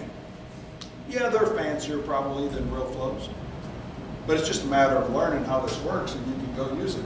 They are very fussy about you going to, you cannot opt somebody in for themselves. They have to do it themselves. So you can see here I have, it goes in spurts where I have quite a few Mobi opt-ins, then I don't have any. So I think all total I have like 1,500, something like that in there. Then under lead flow you have websites, direct mail, personally penned letters. Mobi is our text messaging, opt-in forms, and marketing library. So they offer you forms, they offer you a whole marketing library that you can download and edit and print yourself and use for marketing, or you can use their system. Everybody's seen the hand-penned letters now that you can send out to people. Well, they do that right in the system. You can upload your own list, download a list from them. All that stuff can be done right here in RealFlow. They just put up an all brand new marketing system of postcards and direct mail. You now have phone tracking numbers that you can get. So when somebody calls a certain number for your marketing campaign, you know exactly where they came from because of the phone number that's used for tracking. That's a good question. I need to figure that out because this is the exact same system. But I got a call when I sent out one of these, and the guy's going crazy on me because it says vacant property. But are you using the tracking number? You have to purchase that tracking number and use it in your campaign you sent in order for that to work. You're going to have to show me how to do that because it's the exact same thing. Okay. Richard, do you have a question? What does that system cost per month? I'll get to that. I got to run. Okay. So this was the other part of the new deal for members. Okay. You're going to see it come out in an email because I just literally got the signed contract on this last night. So I've been working on this hard to get it ready before now. So I really don't have any marketing material for you. But the regular price for an annual subscription is $1,500. Okay, so it's a little over $100 a month now. It's gone up. It used to be $99. With the new membership program, with you being a member of this group, it's going to be $900 for a year. And the benefit you get is, and again, this is another one of those things that nobody else is getting this, but in this group, is you get the two best courses that RealFlow have to offer: private lending money system and Facebook marketing masterclass. That's a biggie for those that are doing social media and stuff. Facebook marketing is good, and you get those two courses when you become a member of RealFlow through this group. Okay, so I'll send you more info on it. Like I said, I just got this put together. The other thing that you will get as a member of this group and part of RealFlow is you get me. I'm one of the more senior guys in RealFlow as far as users. And I've been with them for over 10 years now. Because of that, I set out a pro users council with them. Everybody know who Fortune Builders are? Thane Merrill? Well, they're big users of RealFlow. Huge users. They have a lot of influence in RealFlow because of all the money they spend, because they give their students real flow. They don't give them nothing, right? They charge them. But they get real flow for a year. Well, guess what? All these other pro users council guys, they're all Fortune Builders guys. And they're all asking me how to do stuff because I've been on it so long. So we meet about every other month, and our mission is how can we make real flow better every day? How can we keep you, the users, inside real flow to do whatever you need to do? Well, unfortunately, comps is one of those things, they can't stay inside real flow. They have to go out to Fast in May to get real comps. But other than that, you can pretty much do everything you need to do inside this tool. So You can't run a comp from in here? It runs one, but it uses Zillow. it uses In Zillow. Texas, that's almost nil. Yeah, what's in here is Zillow. What's in here is Zillow? Yeah. Okay, so back to where I was at here. So you have under lead flow is your websites, your direct mail program. I can go generate direct mail right from in the system. I can filter by 18 different types of leads. I'm on the pro level version that they have. You can get a discount on that pricing as well as a member of this group. But there's all kinds of filtering, sorting, sifting through that stuff that you can do, to get it down to the particular type of seller that you're after. And you can send mail right from the system. Now, their new mail system, I was telling you they generate all new postcards. You can customize postcards and then send them. The pricing is 35 to 79 cents. Yeah, that's what these are. Cheap. You can't do that. The only other place I know you can go to get 35-cent postcards is Click to Mail. So you might want to write that down too. If you're not on RealFlow, which hopefully you will be, but if you're not, Click to Mail is the only other place that I know of. Now, the downside to that is you can't do any custom stuff. It's just text-based, black and white. I think they do have a blue card now and a yellow card or something. But there's no images, there's no custom stuff. But it is cheap. Don't quote me on 35 cents, it used to be. It is. Like I said, I'm in the middle of 4 campaigns From right Click now. to Mail? On this mail. Okay, I'm talking about Click to Mail. I don't know about. Click to Mail may have gone up a few cents. But it's still cheap for mailing today. Okay? So, that's the direct mail.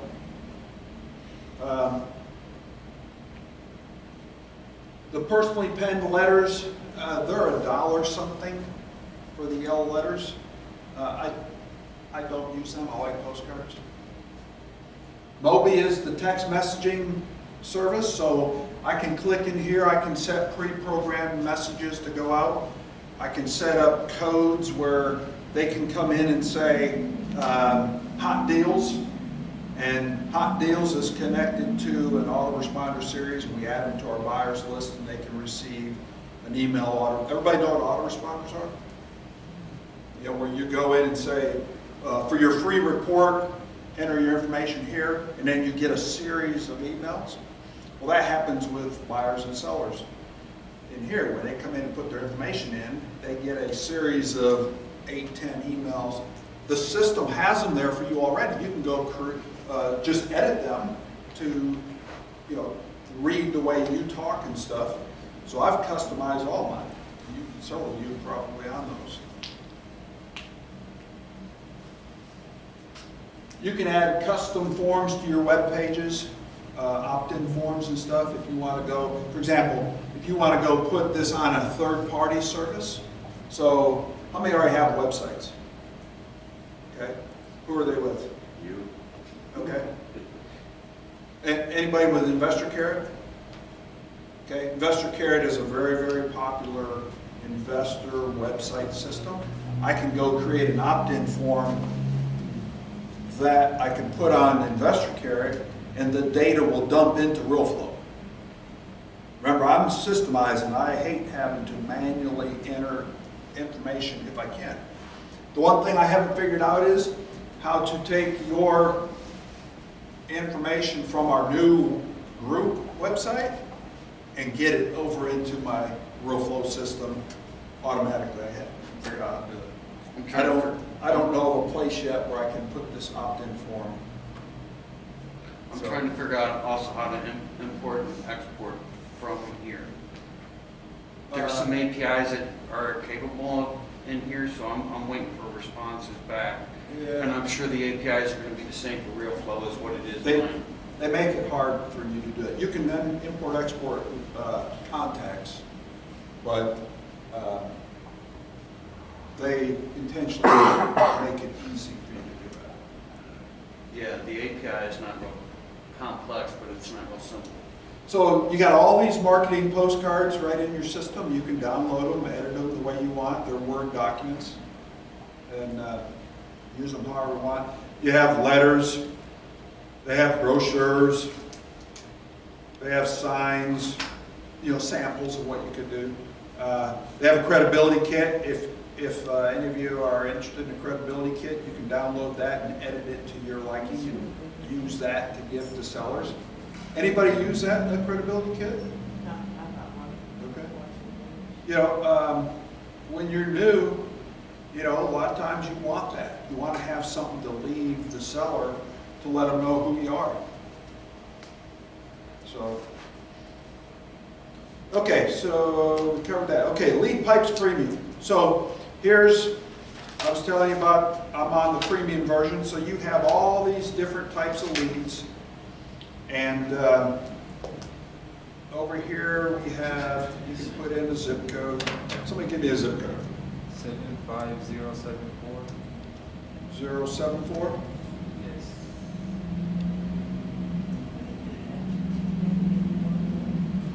Okay. What kind of lead you want to look at? Absentee owner? Yeah. High equity as well. Okay. Now, notice here, right here, with that button, you can say must have all selected. In other words, they've got to be an absentee owner and has to be high equity.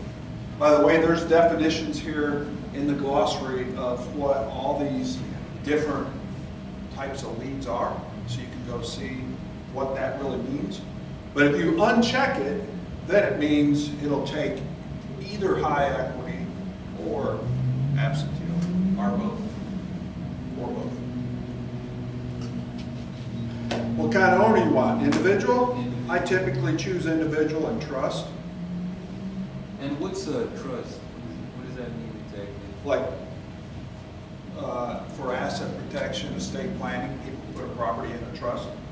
Could be a land trust, could be a personal property trust, but if it's called a trust, if the owner is a trust name, then that's what you'll see.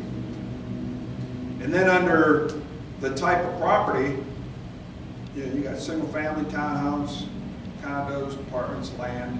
I usually just choose single family. I'm not a multifamily kind of guy.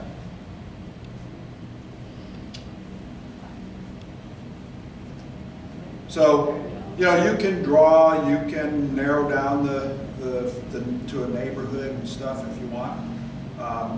This new scoring system right here, you can come over here and check if you were looking for wholesale deals. I typically come in here and say 600 and above. I don't care about a max, I want the max, right? So, did I do something wrong?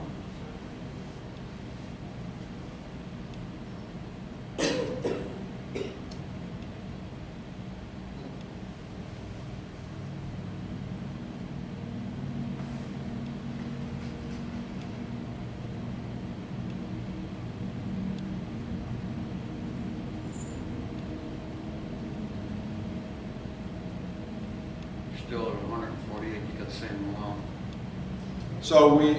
So here we have 465 leads.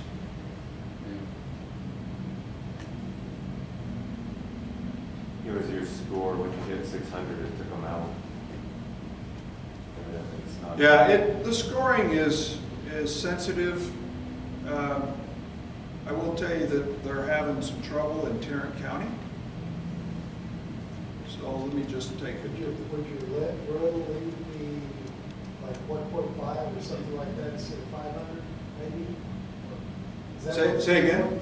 You put on the red lead 500, would that be more like 1.5 maybe? Would that be what you're looking for? No, so the scoring is, it's 1 to 1,000. All, the higher the number, the higher chances of it being a rental property that may be available for sale. I'm typically not going after those properties. I'm usually just going after the wholesale deals. Let me see if I can do this again here. You know, I'm still new at this too, so, okay, so I chose a Parker County zip. I'm going to choose absentee owners. I have, by the way, I have reported this issue with them because it has been a problem in Tarrant County. Remember, they use me as a guinea pig because I do a lot for them. I want to help. Kind of keeps me up on what's going on, right? Okay, so here we have 1,485 absentee owners in 76086, which is the older part of Weatherford. Okay, so now we're going to go to wholesale scores.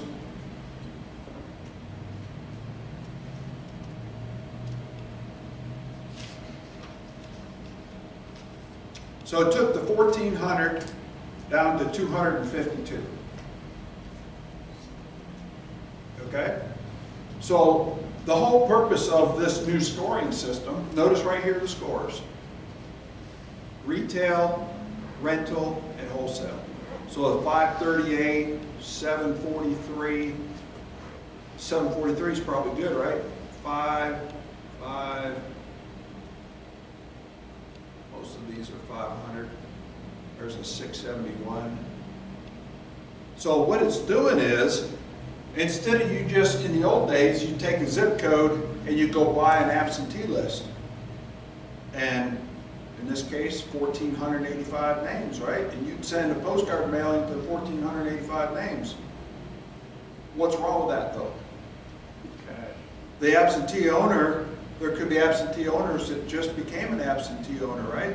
They might have just bought the house a year ago and moved out, and now are renting it. They don't want to sell. So aren't we after the motivated seller? So we're after the ones with the higher score. Now I could pick a higher score. If I really wanted to narrow down my focus and my marketing money, I'm not going to mail the 1,400 names anymore.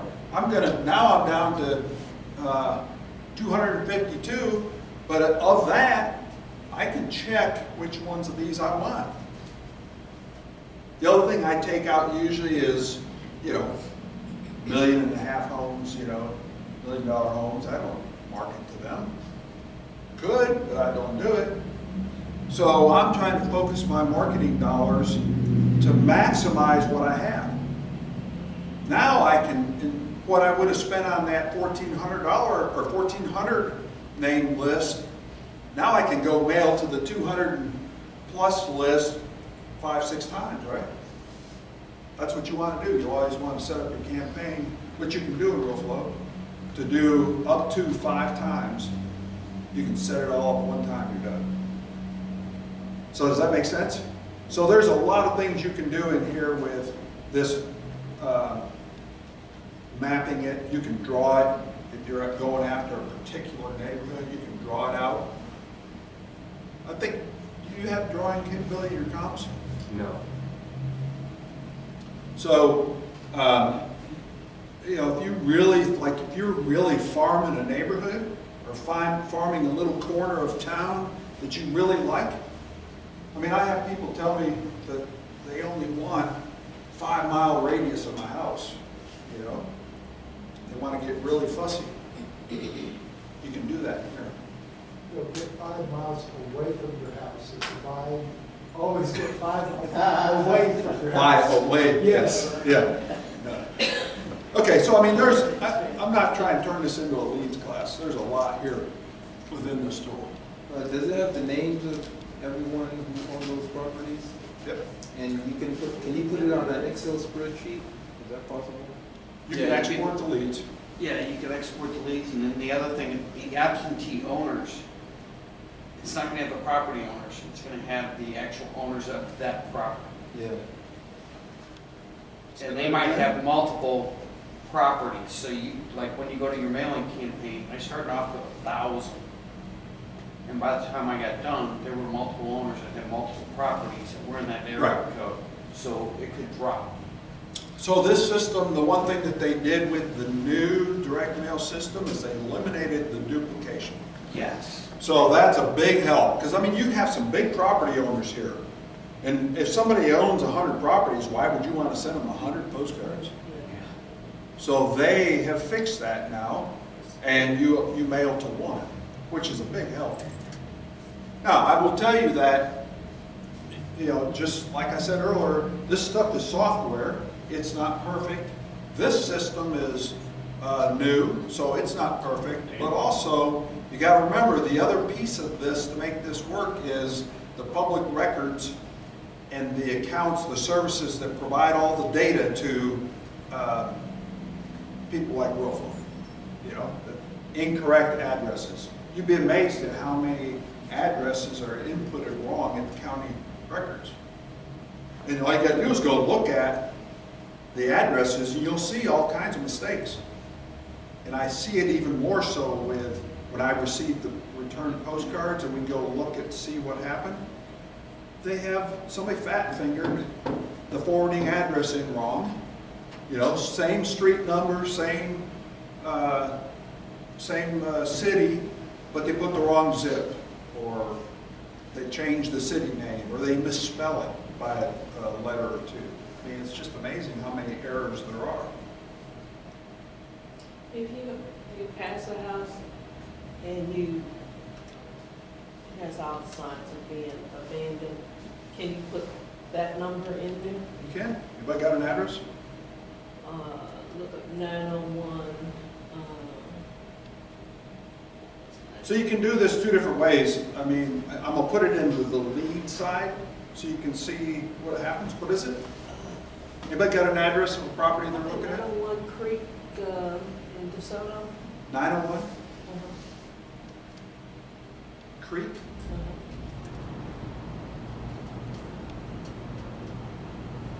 Drive, street. But it's probably Drive. Creekwood Drive, I think. So it's not pulling up. Anybody else? 1128 Bessie Street. 1128 Bessie. Fort Worth. Yeah.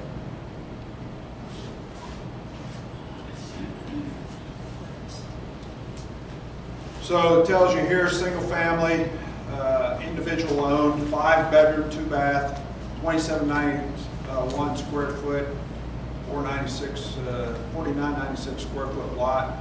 And it categorizes the type of lead that they have it in the system. It's an absentee owner, it's free and clear, and it calls it a pre-foreclosure. Now, I will tell you that that's not right, right?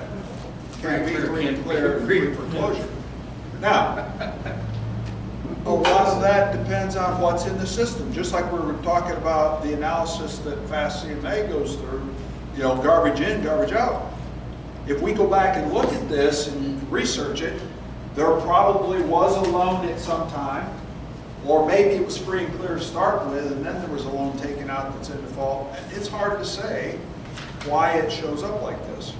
But, you know, like Rodney said earlier with MLS Deal Finder, you know, they're giving you leads based on a set of criteria. Now you go further refine it, do the research, and figure out, you know, is this a deal? Is the information accurate? So forth. So that's the same thing here. But this tells me there's a problem probably, and if the pre-foreclosure is not correct, it tells me it's an absentee owner and it's free and clear, so there's an opportunity there to go do a deal with them. The one I have, I know it's a pre-foreclosure, and I'm talking to the people, I'm talking to the, Okay. so how do I go about doing a deal on it?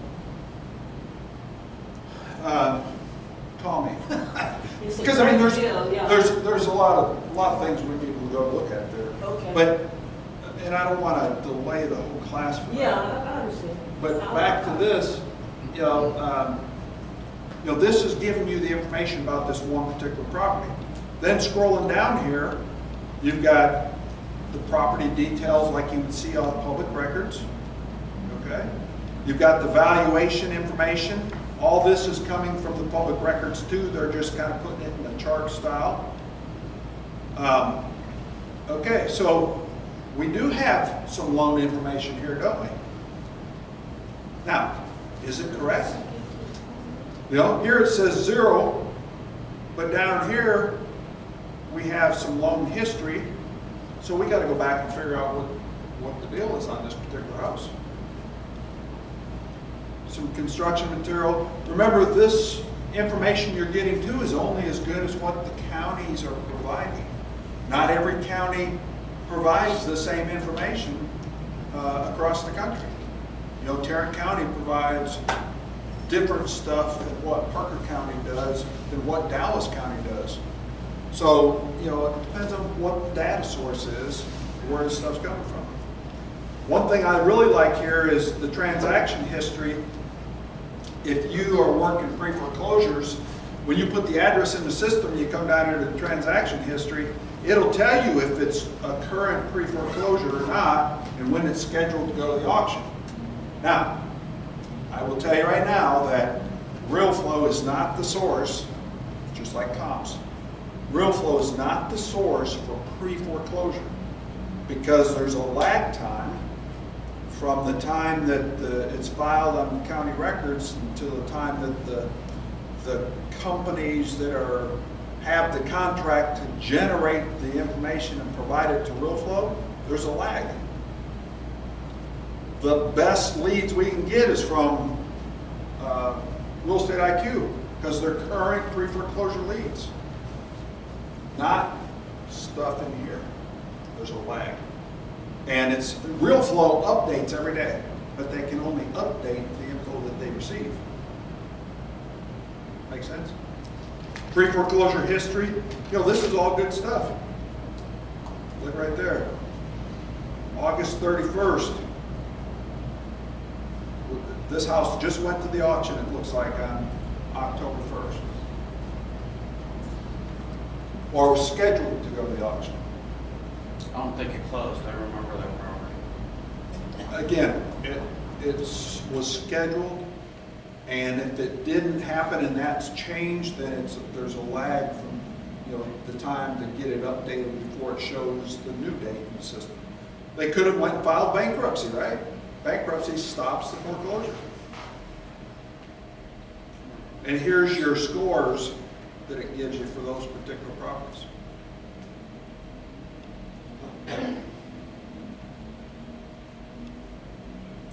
Okay, analysis. Here, like we were talking about earlier, the deal analyzer. RealFlow has a deal analyzer built right into the system. You can edit the defaults, which is nice. So, they have a standard nationwide number that they put into the system, so you should review it with your contractor that you're using, so you know what the actual costs are that your contractor gives you. So that way you're getting the most accurate numbers possible. You can change all these, but again, this is all the default settings. We didn't used to do this. We used to only have the national stuff, and then you had to manually adjust for it. But it's kind of nice now that you can do that. And then you can come in here, you can create an analysis on any property, or you can go into a property you already have in your system and create the analysis that attaches right to that particular property. Okay? You have the option of doing a one-pager, which is a simple analysis, or if you want a multiple page, you can do it in a lot more detail. Somebody got an address?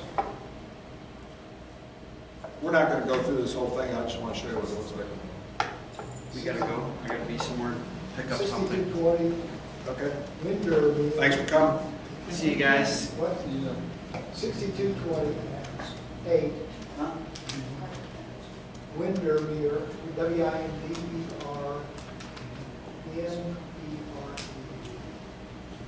WNDER place. Yep.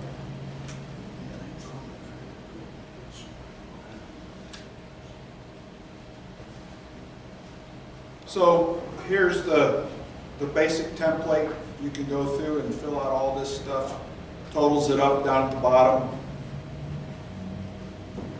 And you can print this all out in a nice little document that you can either go meet your contractor, you can show it to your seller and present to them as part of the offer if they have questions about your estimate. You can print out you can save it, you can generate, you'll print the documents right here. The two-pager is quite detailed. You have a repair estimator, which is called Hammer Point. Some of you may have heard that. They used to have an app for it, but it's they just let it go. The new system is not an app. They're talking about an app in the future, but what it is mobile optimized, which means it works on your tablets and your smartphone devices. So it does work very well on those devices. I've been using it. So the repair estimator, this is the one that you really want to use to go present with your seller offers, because this is going to be an estimate of what it's going to take to repair this house, and how it's what you're going to use when you make your offer to the seller, right? Somebody give me, here, I'll do one. This is the house I just bought.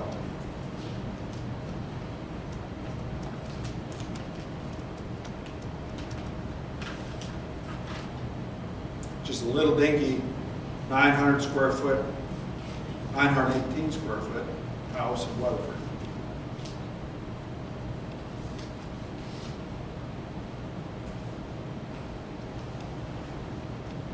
Now, it comes up like this, and then you just check off yes for the things that you want, and then you come in here, you can put in the square footage and any cost that you know you're going to pay for each item. I have gotten away from doing a lot of these estimates because I call Jason with Rehab Kings, and he comes in and does all that work for me. So I don't do many of these anymore. You can see that in the system I have a bunch of them, but I just don't do a lot of them. But you can go in here and check everything that you want. Notice here there's video. So they have video on how to do those estimates. How to go about doing that. It's all part of the tool. Come down here, carpet, got a training video. You can check it off, how many square yards you're using, what the cost is per, all that stuff's in there. Questions on that? So a rehab planner, remember earlier I was saying, going in and doing your deal analysis, you want to know what the estimated repair costs are. Now that you've bought the house or you have it under contract, you can start planning. You can start going through and selecting items. Their rehab planner is connected to Home Depot SKU numbers. So you can go in and select every item you want by SKU number to make it easy for, and that's going to give you the most accurate estimate for materials, right? If it's connected to the Home Depot SKU numbers, and you just pick and choose the items that you want. And then you give that to your contractor, and actually you can go print a statement of work from this and give it, if you're getting multiple bids from contractors, you give them all the same thing. How hard is it to do that versus trying to tell them verbally?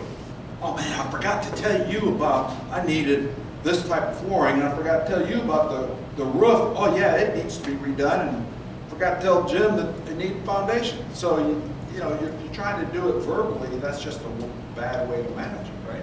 This way you can print that statement of work and let them go give you quotes off of the same exact estimate. Something new they've incorporated here, and I can't tell you good or bad, is now providing financing. You can request financing through the tool. I don't know anybody that's used it. We do have very good lenders. Ryan with Longhorn Investments is very good. Of course, if you need conventional financing, Ruth Ann, and Oscar here at Texas Bank Mortgage, he has a lot of special programs too that can help you. So I don't know that this would ever apply to you. So under communicate, you can do bulk email to everybody on your list. How important is our list to us? It's gold, right? The bigger the list, the better off you are. Whoa! Sorry about that. Good thing it was only water. So this is all the stuff that I've done in the past through the system. It's kind of like a MailChimp or a Constant Contact, Get Response kind of tool, although it's not as fancy. However, this is another one of these new and improved things that's coming very shortly. We're going to have the ability to dress it up and make it nice and pretty like, you know, MailChimp and Constant Contact tools give you. But we're also going to have a much better tracking capability on open rates and stuff like that. But it is, you can mail everybody in your system or just a couple. For example, the lunch that we did in Weatherford this past week, you know, we were able to narrow it down to investors in Weatherford. And, you know, that we were able to target. Instead of blasting it to all several thousand people on my list, I can narrow it down and target who I want. I can do the same thing with properties. I tell people all the time that they need to look at real flow just for that reason, instead of blasting out properties for areas that people don't want. You know, I don't want to buy in Dallas. I keep telling people, stop sending me leads in Dallas. Happy to be on your list, but send me Tarrant County, Parker County, Hood County. Well, I'm sorry, I can't do that. No, maybe you need to look at real flow, you know, because you can do that in real flow. That's another big benefit, in my opinion, is you can build your list. We haven't quite got there yet, but you can build your list in real flow by wholesaler, owner finance, renter, commercial, landlord. You can build those lists that way by the cities that they want deals with. Okay, so this is the autoresponders. You can see I have a lot of different autoresponders. And those are the things where somebody signs up, like on my buyer's list, then they receive a series of emails from me talking about properties or tips and tricks or whatever. You probably, many of you probably have those from me. But you can also, so those are attached to all of the web pages that you get with RealFlow, but you can also create your own. So I've created a bunch in the past. I have one for the members of this group.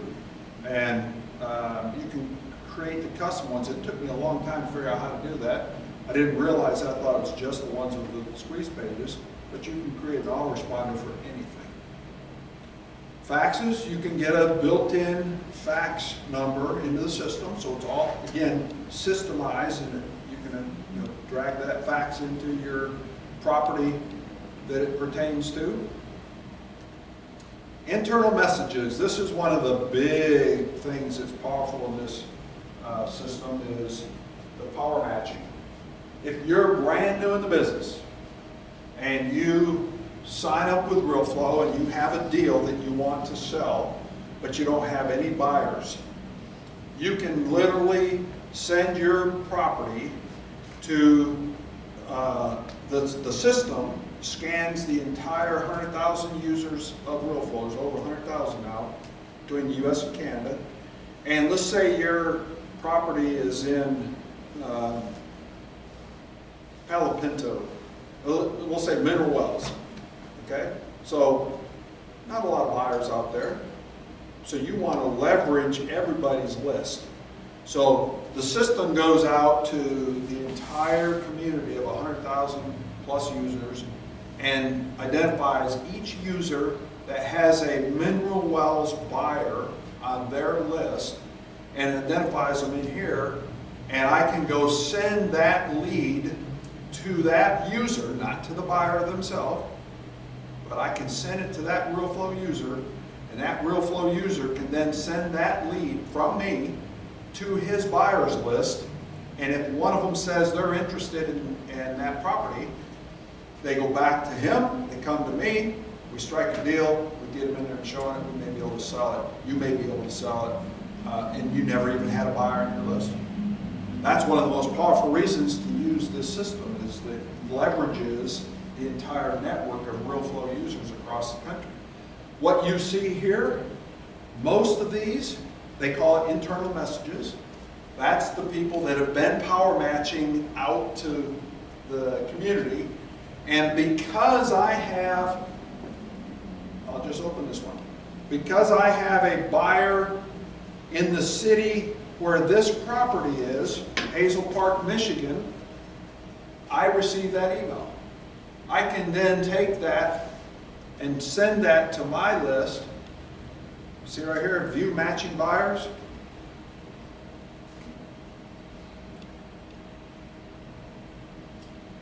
I have one buyer for Hazel Park, Michigan. You want to increase them?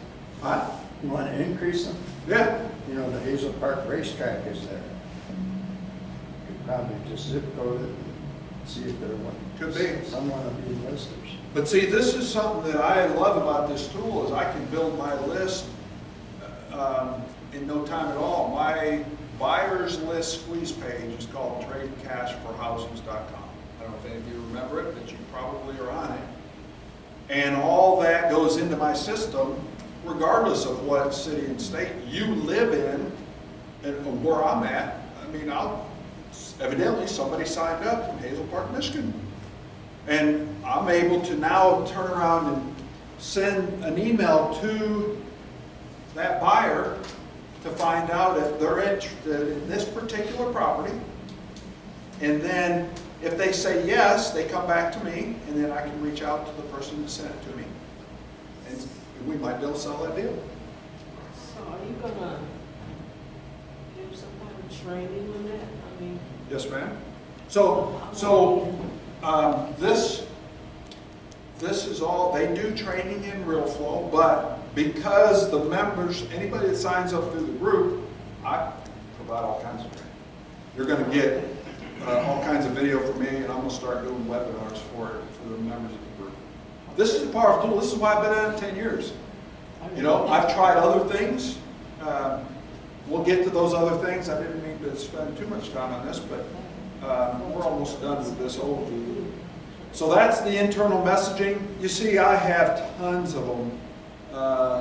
Right now I have, today, over 45 leads in here that I haven't looked at, that I could send to my list, or might be interested in buying.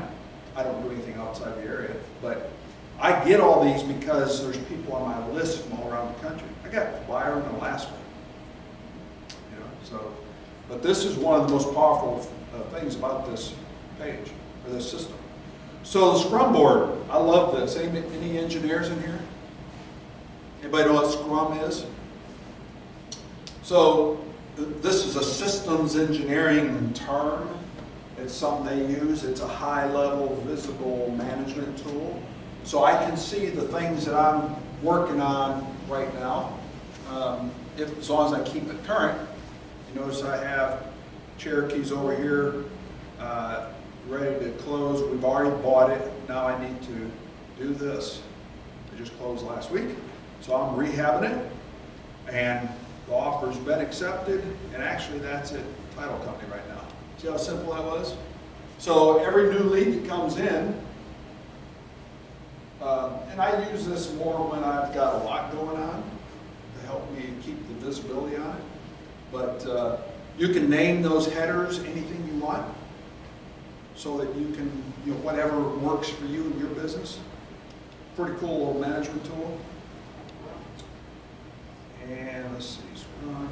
So there's a whole document section. They got a bunch of stuff in here. You can put your own documents in here as well. There is, here's the calendar. This is the one piece that I don't use because it doesn't sync with my Apple phone. But you can use it.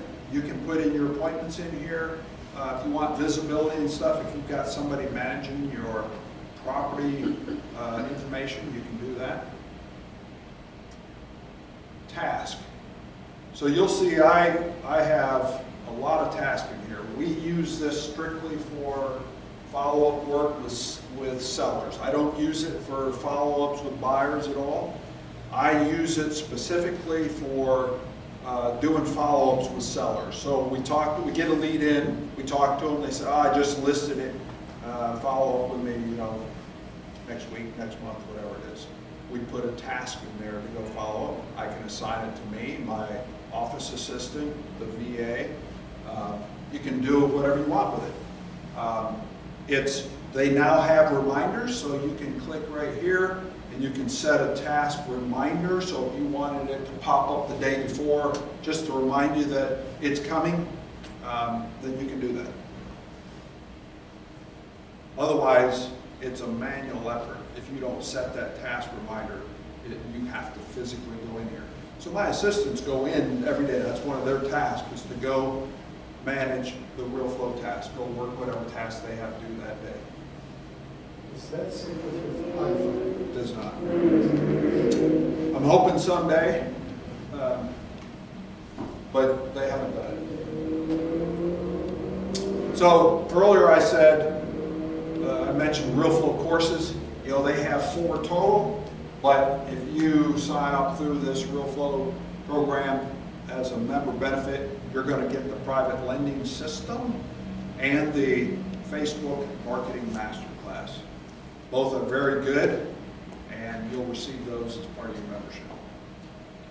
They have a very good knowledge base, so if you need help, you can go read, watch video. They have a ton of video in here. They do daily training, Monday through Friday, so you can schedule live webinars with them, so you can see learning quickly, but also they record every one of them, so there's always video there for you to go watch later if you need to. And then again, as part of the group, you know, you'll get training video from me that I've done. I did a good, you'll see it in the presentation when you get back there. I did a video overview of the real flow, just kind of walking through what we just did here today. But I have a getting started day 1 video that is really important because so many people, there's a lot of moving pieces to this, okay? If you don't set it up correctly though, it's not gonna work. So the day 1 video I've done is, you leaving? Yeah. All right. Sorry, I gotta go. No problem, understand. Go buy a house. Okay. So the day 1 video is very important because it's going to give you all the things you need to go get set up. And I see it all the time, people don't follow the steps. And when they power match their properties out, they don't have a phone number on it, they don't have an email on it, the phone address. They don't put an asking price. Well, how do you expect to sell a deal without the basic information, right? And it's all because they're in a big rush. They don't want to go through the steps and get it set up. One of my things that I'm trying to get Real Flow to do, remember I was telling you, our goal is to make it better. I'm trying to convince them to create a setup wizard. They can't go do anything until they walk through this setup wizard that puts the basic information. Their name, their phone number, their email, their website, get the basic information in there so that they are able to do business when they have the property for sale. Okay, let me get back to the presentation real quick so we can finish this up and get out of here. Any questions on that? I just didn't see how people get on your contact list. I don't know. Like, did you have to... Write this down. You ready? Yeah. You ready? TradeCash4houses.com. TradeCash, the number 4, houses.com. It will be in the presentation, the email when I send it.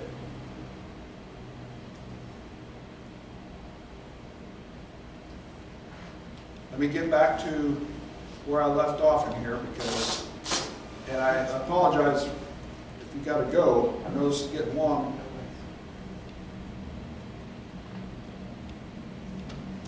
So the other thing that I want to make sure I mention briefly is, see that thing trying to listen to me again? Start typing subtitles. Okay, Rehab Evaluator, that's another rehab estimation tool. Doesn't tie into anything that we're doing, but it's another tool out there that you can look at. It's just that it's separate. Again, I've gotten to a point where I try and systemize everything to minimize duplication and everything. And I try to use as much stuff as I can that all works together. But this is another tool that's out there. So we already talked about roll flow, comps. Okay, I didn't mention, we talked briefly about free comps. You know, there's a bunch of them. Zillow appraisal, total view real estate. You get what you pay for, right? But there is a use for some of these. What's the use? What do you get out of these? Maybe previous MLS history? Maybe pictures? How about details that somebody wrote in those sites about that property, details, the features, the condition of it, things like that that may be helpful to you, and trends. You know, even though it's not an actual sales price, you can tell if the information's going up or going down about the market trends in that area. So a lot of times pictures, I like to go look at the pictures in there. You may not always find that in a comps tool if it's never been listed before. So we already addressed this. Two other comps tools there that are out there, but again, I just think that your Fast CMA tool, along with the 6 months deal analyzer and repair estimator, is a super package. Okay. Investor websites. There is just a bazillion of them out there if you're out, ever go out and start looking for a website for a real estate investment. And I'm not talking about just going and creating a free Wix site, you know, because you're not going to have all the things that you really need. Whereas you can buy real estate investor systems that have a lot of the things that you need as far as optimization and tools and functionality. One of the best things, as far as I'm concerned, is the free website you get when you become a member, because that site connects to the group site. Okay? So you can market your houses for sale, you can market to sellers to buy houses, you can build a list through those websites. We'll show you a sample of them in just a second. But the coolest thing about the whole thing is that your website, when you post your properties for sale, they syndicate up to my group site, the West DFW REI group, on the property listings page. So you get the visibility, you know, your property gets the visibility of all the membership and the public. And then, if that's not enough, the company that built this software called Real Estate Promo, they have a property listings page that they promote your properties on. So now you have the REIA clubs from all over the country, there's like 70 of them now, that all get visibility on your property if they were buying in this market. And it takes you about that long to post your property on your website to syndicate up to the group site. Now, you can turn that in reverse. If you're looking for properties, go to the group site, see who's got something available. Does that make sense? I know, Steve, you've had it on your site. Is it pretty simple, right? So that's free to you as a group member. But there is a paid upgrade. So here's a sample I wanted to show you. So that's the free site. That's my free site. Okay? That's what it looks like. You can customize it with what you put on it and stuff. You're limited in the customization since it's free, but the paid version gives you some other capability. The premium upgrade, this is my paid site. I upgraded. Now, notice I have a domain name that I bought, DFW Home Solutions. I do not have to use that I do it for marketing purposes. But watch what happens when I click on it.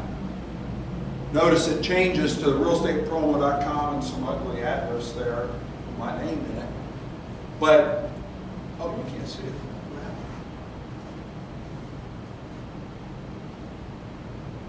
Did you see the all wholesale property site? You did? I didn't miss anything.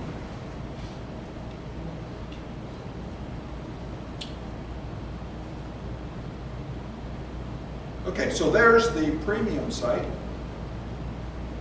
Okay. Notice you have property list, sell your house, free report, buyer info, and contact us. So you have all that on here. You can put YouTube video on here, and there's a whole bunch of other things that come along with it as your benefits. Here's the free site. You can change the name, you can change the advertisement, get a property list, sell your house. Are you in or in foreclosure? That's a free report. So, you know, buyers can sign up. So you can build lists and stuff with these, even with the free system. Pretty simple. You can change colors in it. Notice this one's black, this one's green. I just played around with these things in a couple of minutes to tweak them the way it is. Here's the address though. Remember I was telling you about the address, how it changes? It went from DFW Home Solutions to that address there. So it's not a pretty address, but to launch and activate your site, you don't need a domain name. Just go activate it and then you can go change the domain later if you want. Questions on that?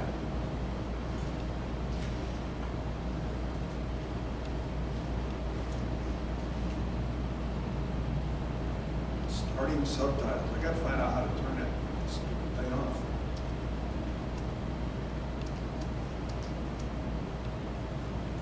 Okay. So that's the premium. Okay, so again, special deal if you go from the free site to the premium site. It's normally, I think, $397 for the upgrade. But there's a code that's in here that you get the upgrade price is only $128. But with that $128, there's the demo code or demo setup code. It turns out it's not a demo, but that's the promo code you use to get the discount. Okay. Now, you probably all, as members, got an email talking about premium website demo that they do a webinar. So if you're interested in this, go watch the demo. I think there's one coming up on Monday.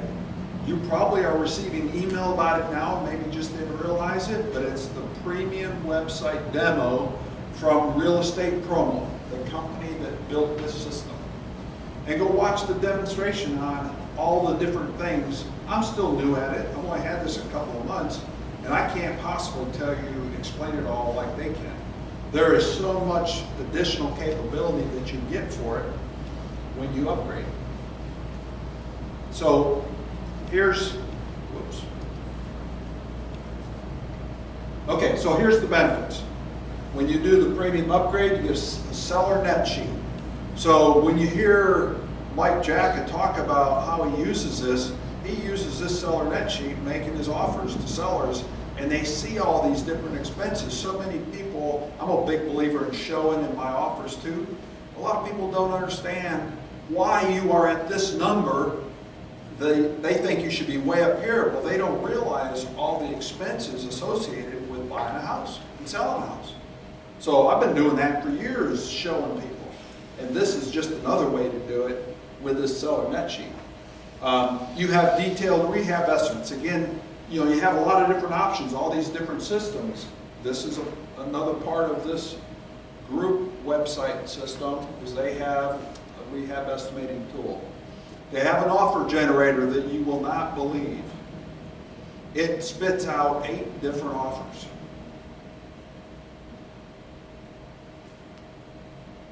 Now, remember what I said earlier about garbage in, garbage out? You got to make sure you put the right information in there in order to get an accurate offer. But, you know, when you want options, people like choices. I personally do 3 offers on every house because I've learned people like options. Now, I do it manually though. It's a lot of work, especially when you get into the subject to arena. You know, you gotta get creative, but you gotta have the facts in order to make that work. So, but this offer generator, I mean, you gotta see it. I can't even begin to tell you everything it'll do, but watch the demonstration that's coming up on, I think it's Monday. Has a printable scope of work. We saw one of those earlier. You know, in rule flow, you can do a printable scope of work. Here's a biggie though. Everybody know what co-op marketing or joint venture means? How many people just go, hey Steve, you got a house you need help selling? Yeah, I need to get rid of this thing quick. Okay, I'll go market it to my list and then go off and do it on a verbal or a handshake. What's wrong with that picture? Is that legal? Technically it's not, right? Aren't I acting as an agent if I'm selling his property? Yes, no? Don't know? So it is, it's illegal technically. People do it every single day of the week. It's not legal. Is there real estate agent jail? Is there real estate agent jail? I mean, you're just kind of wondering. There's some things that people claim as illegal. Right. But I think Brian Duncan said there's no subject, no subject to due on sale due on jail. sale jail, Yeah. clause jail. Yeah. Talking about subject to is one of the common phrases is there's no such thing as a due on sale jail, which means the due on sale clause in the mortgage. You know, if there's a change in ownership, the lender has the right to call the loan due. But it's not illegal. It's not illegal. To take a That's right. house. But if you go and talk to the attorneys and the brokers and the realtors, are going to tell you that if you are out marketing houses without a license, that's a function of a realtor and so on. Now, would they win in court? Depends on what you said, how you did it, all that stuff, kind of stuff. Not to drag it out, but this overcomes that because now basically, if I want to work with Steve, and this is all built into the website system for the group and your websites, you can choose to cooperative market, allow your houses to be cooperatively marketed, and I can accept it, and we can sign, so we have a signed agreement. The other thing it does is it helps you build a buyer's list. If you're brand new in the business, and you're marketing, I'm marketing your property, I'm generating buyers, I'm building my list. So you need to go in and read it, watch it. Mike Jack covers it pretty well in his webinar demo that he does. But it's a pretty powerful tool. Nobody else has this that I'm aware of. Custom content capability, you can customize that premium site. You can use YouTube video in that premium site. You can't use the video in the free site. Okay, Investor Carrot is the other one that's really a powerful tool. It's a very, very, very popular system nowadays because they've done a great job with optimization of it. Still a lot of work from you, but they've done the basics for you. They've set it up where you can do a lot of different things with it. You can do blogs with it. And it's very well, they teach what to do with it. So if you want to learn how to SEO something and how to generate leads and stuff, they will teach you. They do weekly calls on it. So this, again, this is a powerful system. I have 5 of these sites. I have 18 or 19 sites total. I have 5 of these, 2 for the group sites, and like 7 or 8, 9 with REIA. So I have a lot of different things. I believe in diversifying what I'm doing. My websites and my direct mail, how I generate leads. I believe you should diversify. You don't have to do it all today. How do you eat the elephant? One bite at a time, right? Add something in, master it, add something else, master it. It's like coming into this business and trying to go learn it all today. Doesn't work. I tried that. It doesn't work. Go become a master at wholesaling or rehab or wherever you're going to start and get to know what you're doing and then add something else. Don't try and do wholesale and owner finance, subject to and commercial all at the same time. You're going to be a master of nothing. You probably end up getting in trouble. So very user-friendly, but there is a power curve to it. There's a lot of functionality in it. It is not a system like RealFlow, but it's a very good website. You have buyer sites, seller sites, and agent sites. They added realtor sites to the system recently, and they are doing extremely well too. They have a blog capability. You can post blogs on your site, but they also, you can buy blog content from them. Let them do the major work, and you just tweak it to your writing style in your market. So the stuff they post or send you is generic, but you want to localize it for Fort Worth, Weatherford, wherever you're marketing.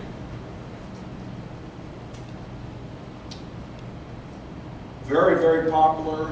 The downside to very, very popular is what? They're very common. Everybody's got one. They're all learning from the same people.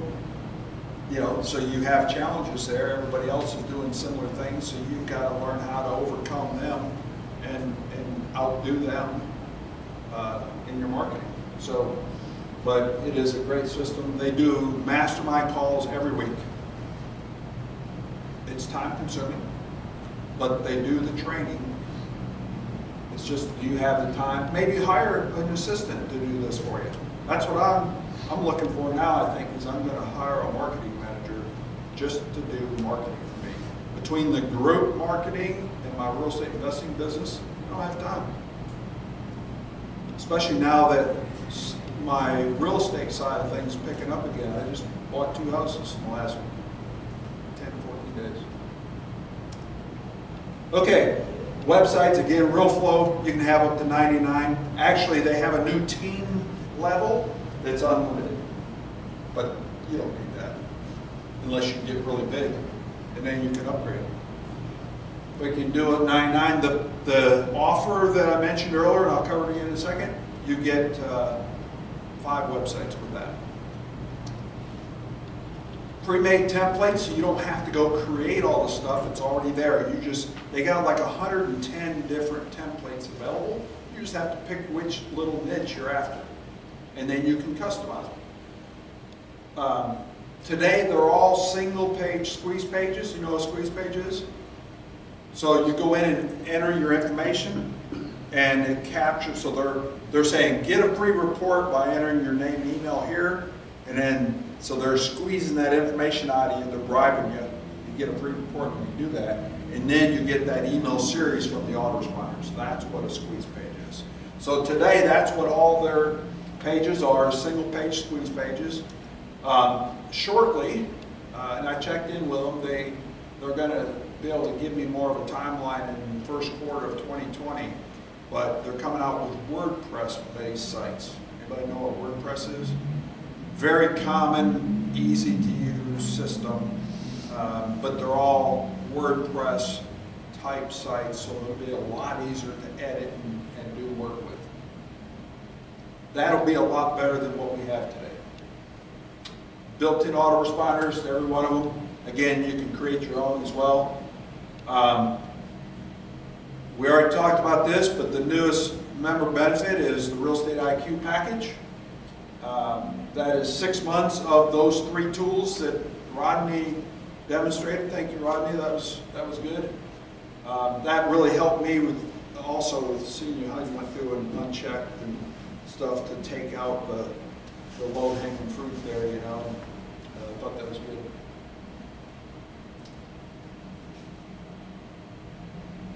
So I think the comps tool alone is well worth, as your members benefit, even if you didn't have the repair analyzer and the deal analyzer.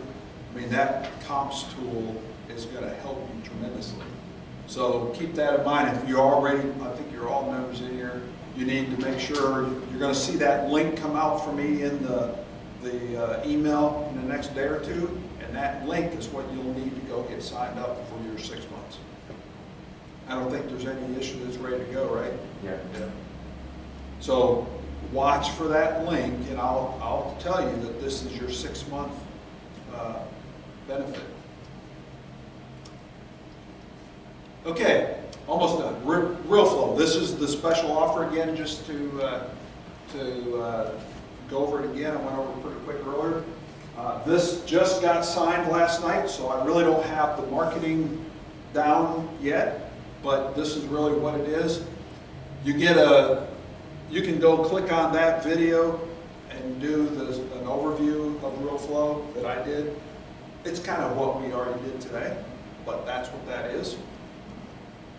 There is no link to sign up. It's an email to me saying you want to become a member of Real Flow, to take advantage of the member benefit, and then I'll need your name, phone number, email, and we'll get you submitted to Real Flow, and then they will contact you, give you the access to log in, and they will give you the 2 courses. It is a 12-month membership for this. It's not a month-to-month, so you do have to pay for the year. The normal price, as I mentioned, the prices used to be $99 a month, and now they've added so much other new capability to it that they've raised the price. I think it is $125 now. So that equates to $1,500 a year for the tool. Okay. The new price you get it for is $900 plus you get the 2 courses, the private lending course and the Facebook Marketing Mastermind or Master course. Yeah, Facebook Master Marketing. But you also get me. So, because I've been on Tool, I teach classes on Real Flow in the Metroplex here because of the Power Match function. If people know how to build their list and do the Power Match correctly, we all have a chance to help each other do more deals. So I love it for that reason. And that's the reason why I wanted to strike this deal with Real Flow. That's a considerable savings for you. I don't even know how much that is a month. 60, 69, 65? Pretty cheap.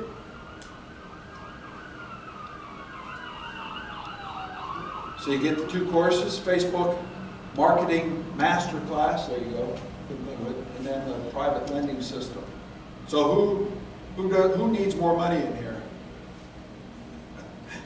Figured everybody's hand would go up, right? This private lending course is a great way to learn how to do that. So you get my getting started training videos. So not only would you get the overview, you're going to get, there's like 4 videos that I've already done, and I've been using them for other people that signed up under me. And it's how to get started and how to build the buyer's list correctly. It's not just a matter of throwing names into the system. There's certain pieces of information that you have to have in order to make the matching of a buyer and a property. For example, if somebody goes in and subscribes to your list and they don't put a city and state, they're not going to get any properties because the system works off of city and state. When you post a property for sale, aren't you putting the city and state that it's in, the address? So the buyer's list works off of that city and state, so there's a way of going about doing that. So it's tips like that that I've learned that help people do more deals using this system. This is one of the most, there's no other system that I know of in the country that matches buyer and property like this. No, there might be something out there, I just don't know about it. Okay, any questions about anything that I've covered so far? So the other CRM that I did not cover, I want to mention is FreedomSoft. Anybody using it? I've tried it twice. They keep coming out with updates and saying, oh, we got all these new improvements. But, I compare everything I do to Real Flow. And I found nothing that compares. Now, there's other cool things in FreedomSoft, but it just doesn't do what RealFlow does, in my opinion. So I keep coming back to RealFlow. Well, I've never given it up. I just canceled the trial that I did with FreedomSoft. There is some other things out there. Anybody else know of another CRM? Anybody using Podio? So a lot of people are using Podio, but you're having to go create everything you're doing in it. Supposedly fairly simple, but it doesn't have everything like this that RealFlow offers. So I just choose to stay away from it. You've heard the old saying, if it ain't broke, don't fix it.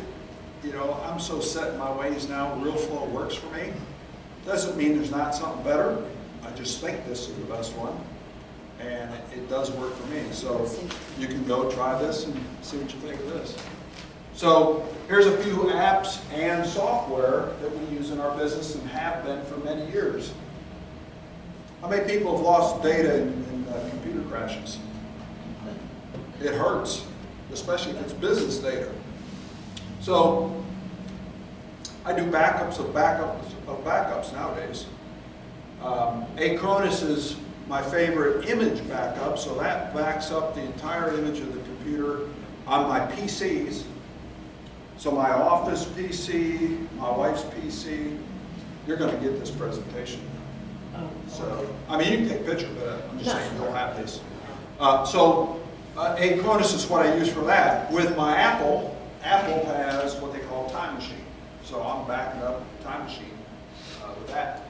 Automotive, great graphics program, kind of like a PowerPoint. You know, you can create presentations, but you can create animated presentations. You put text in it, you put pictures in it, they have music for it. So you can create your own video without you standing in front of a video and create the video. Audio Note is a great app that you can take text notes and record at the same time. And you can, and it stamps it. So if it's recording and it's 11:52 and you start typing, taking notes, it timestamps it in that recording so you can go back and listen to that particular time in the recording. Pretty cool tool. I use it a lot on my iPad if I'm going to a meeting somewhere. BombBomb Video Email. For those that are kind of afraid of video, this may not be the tool for you, but this is a pretty cool little thing. Some of you may have seen video from me, and that's the tool that I use. I'm trying to personalize my business a little more. Instead of just saying text-based email, I'm trying to do more video.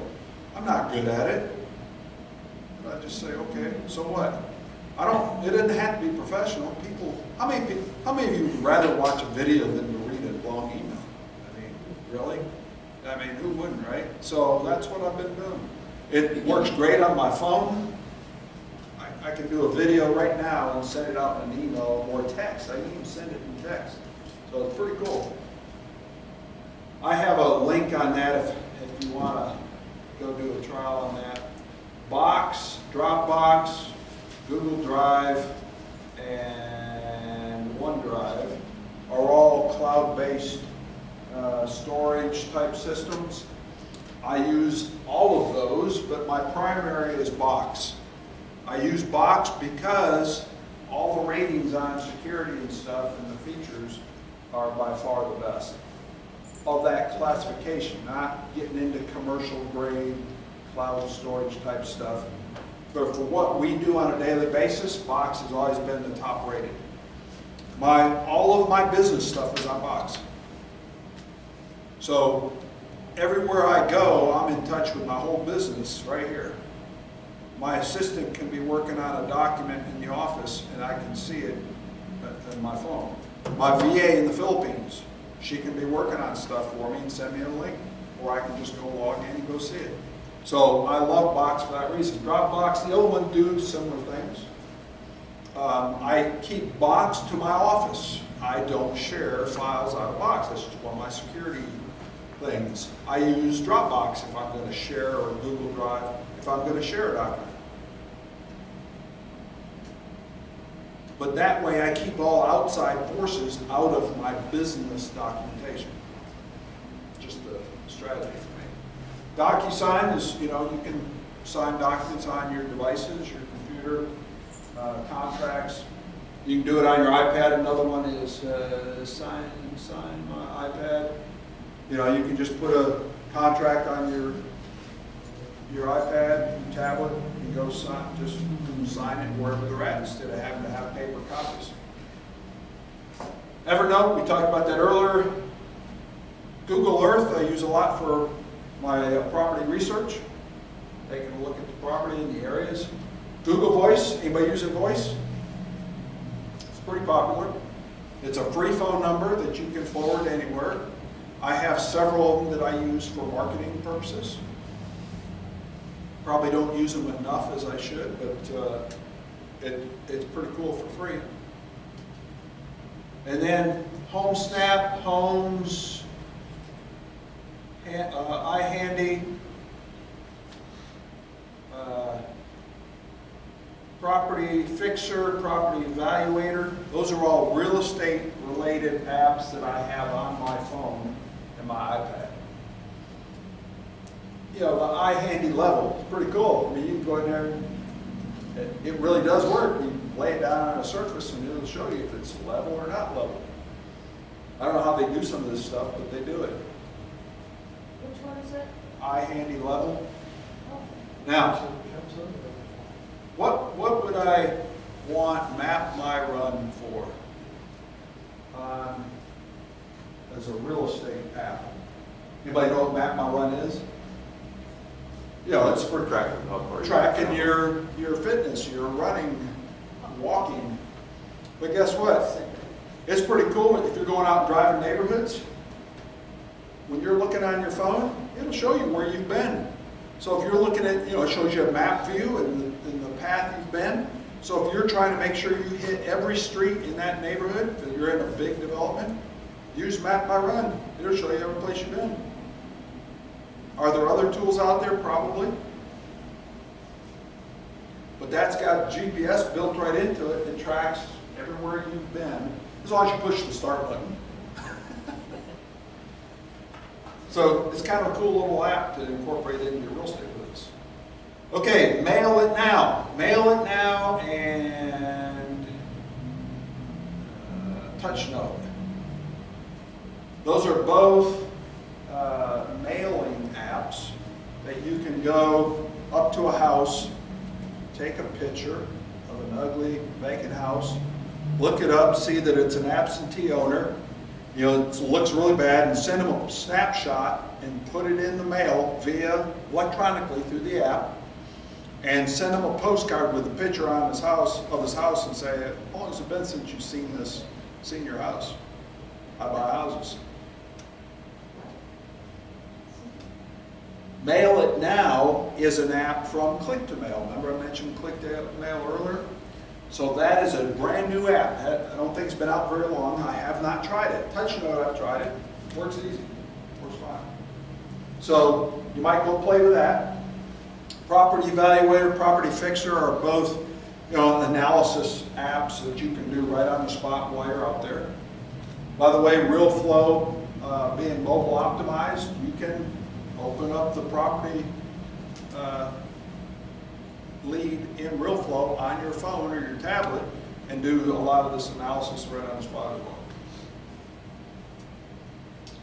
Redfin, that's the other, Zillow, and Trulia, you know, those are all real estate apps. Again, I don't use any of them for the numbers purposes. I look at them to see what other properties are for sale in the area while I'm standing at the property, and I'll look at trends and pictures of the properties for sale and stuff like that when I'm on site. But I do not use them for numbers purposes. RoboForm.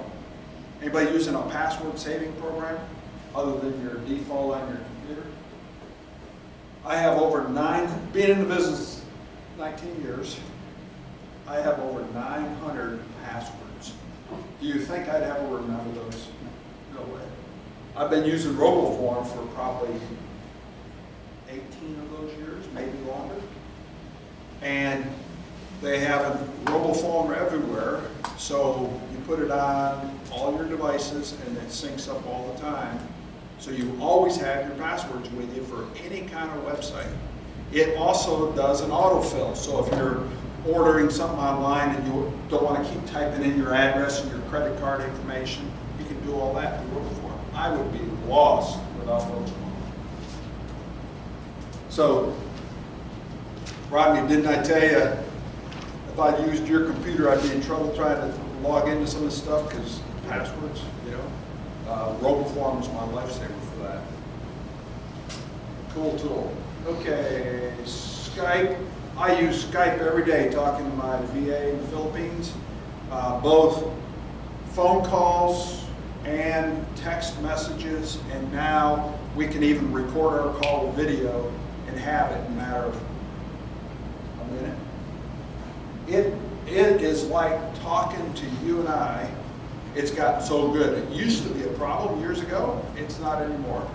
I can talk on my phone on Skype to my VA in the Philippines, just like we're standing. We talk all the time about sharing documents back and forth, or texting. So it's a great tool. SlideDial. Anybody know SlideDial? This is a cool tool. Driving down the road, you see an address or a property that's for sale by owner or for rent by owner.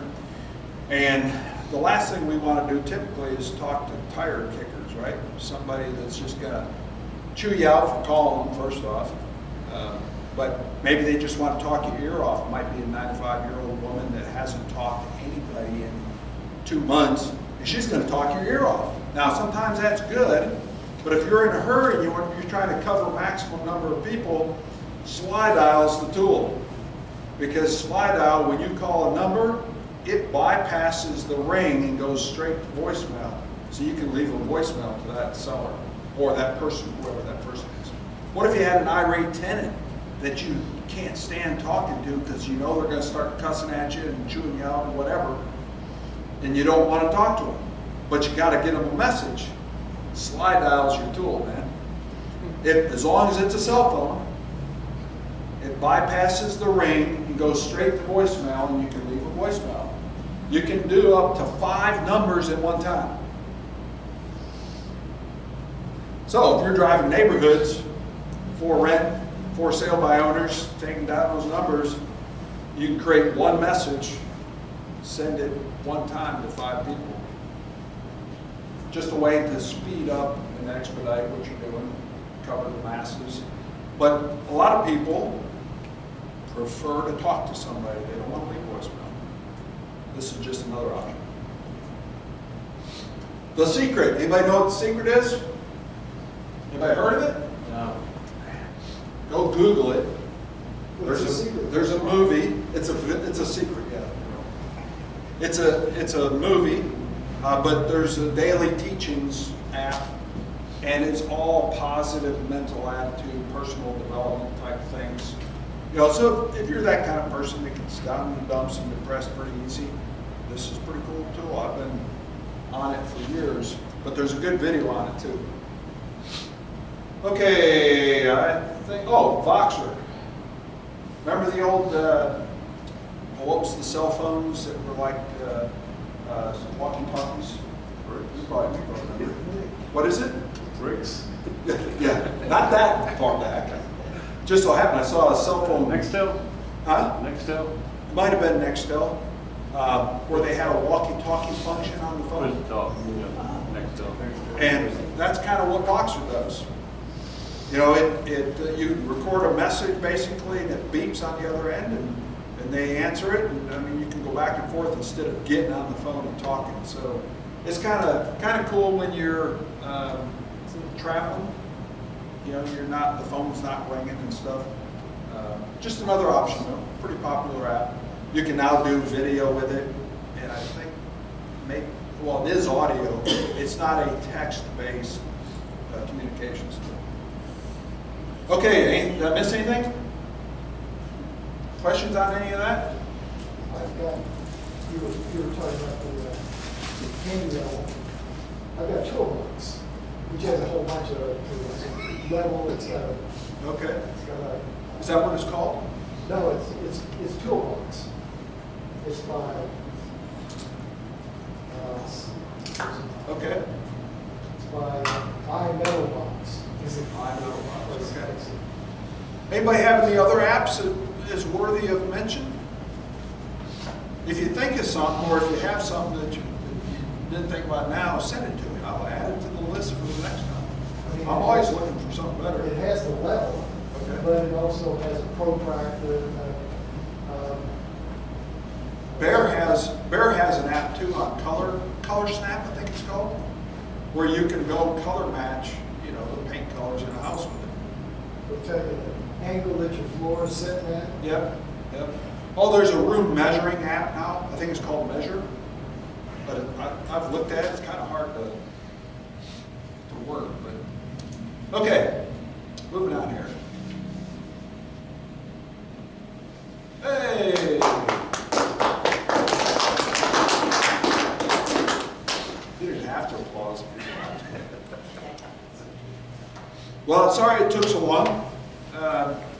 Anybody have any other questions on anything? I mean, I didn't even really cover a lot on the group benefits and stuff, which I'm happy to do if you have questions. For those of you that are not paid members, through tonight at midnight, we've been running this special. You know how everybody does Black Friday specials, and then Monday is Cyber Monday. Well, we did a Cyber Week special for membership. For those that are not paid members, you want to become a member, through midnight tonight, the normal annual membership of $180 is now $150. So that's a pretty good deal. I mean, it brings it down to, you know, peanuts to become a member, and you get this list of benefits, you know, so. Oh, And then Andrew, huh? it's under 300. Okay, then we'll just see Michelle when you leave. Look in the back table there. She'll be happy to take care of you. So just tell her you want the cyber special.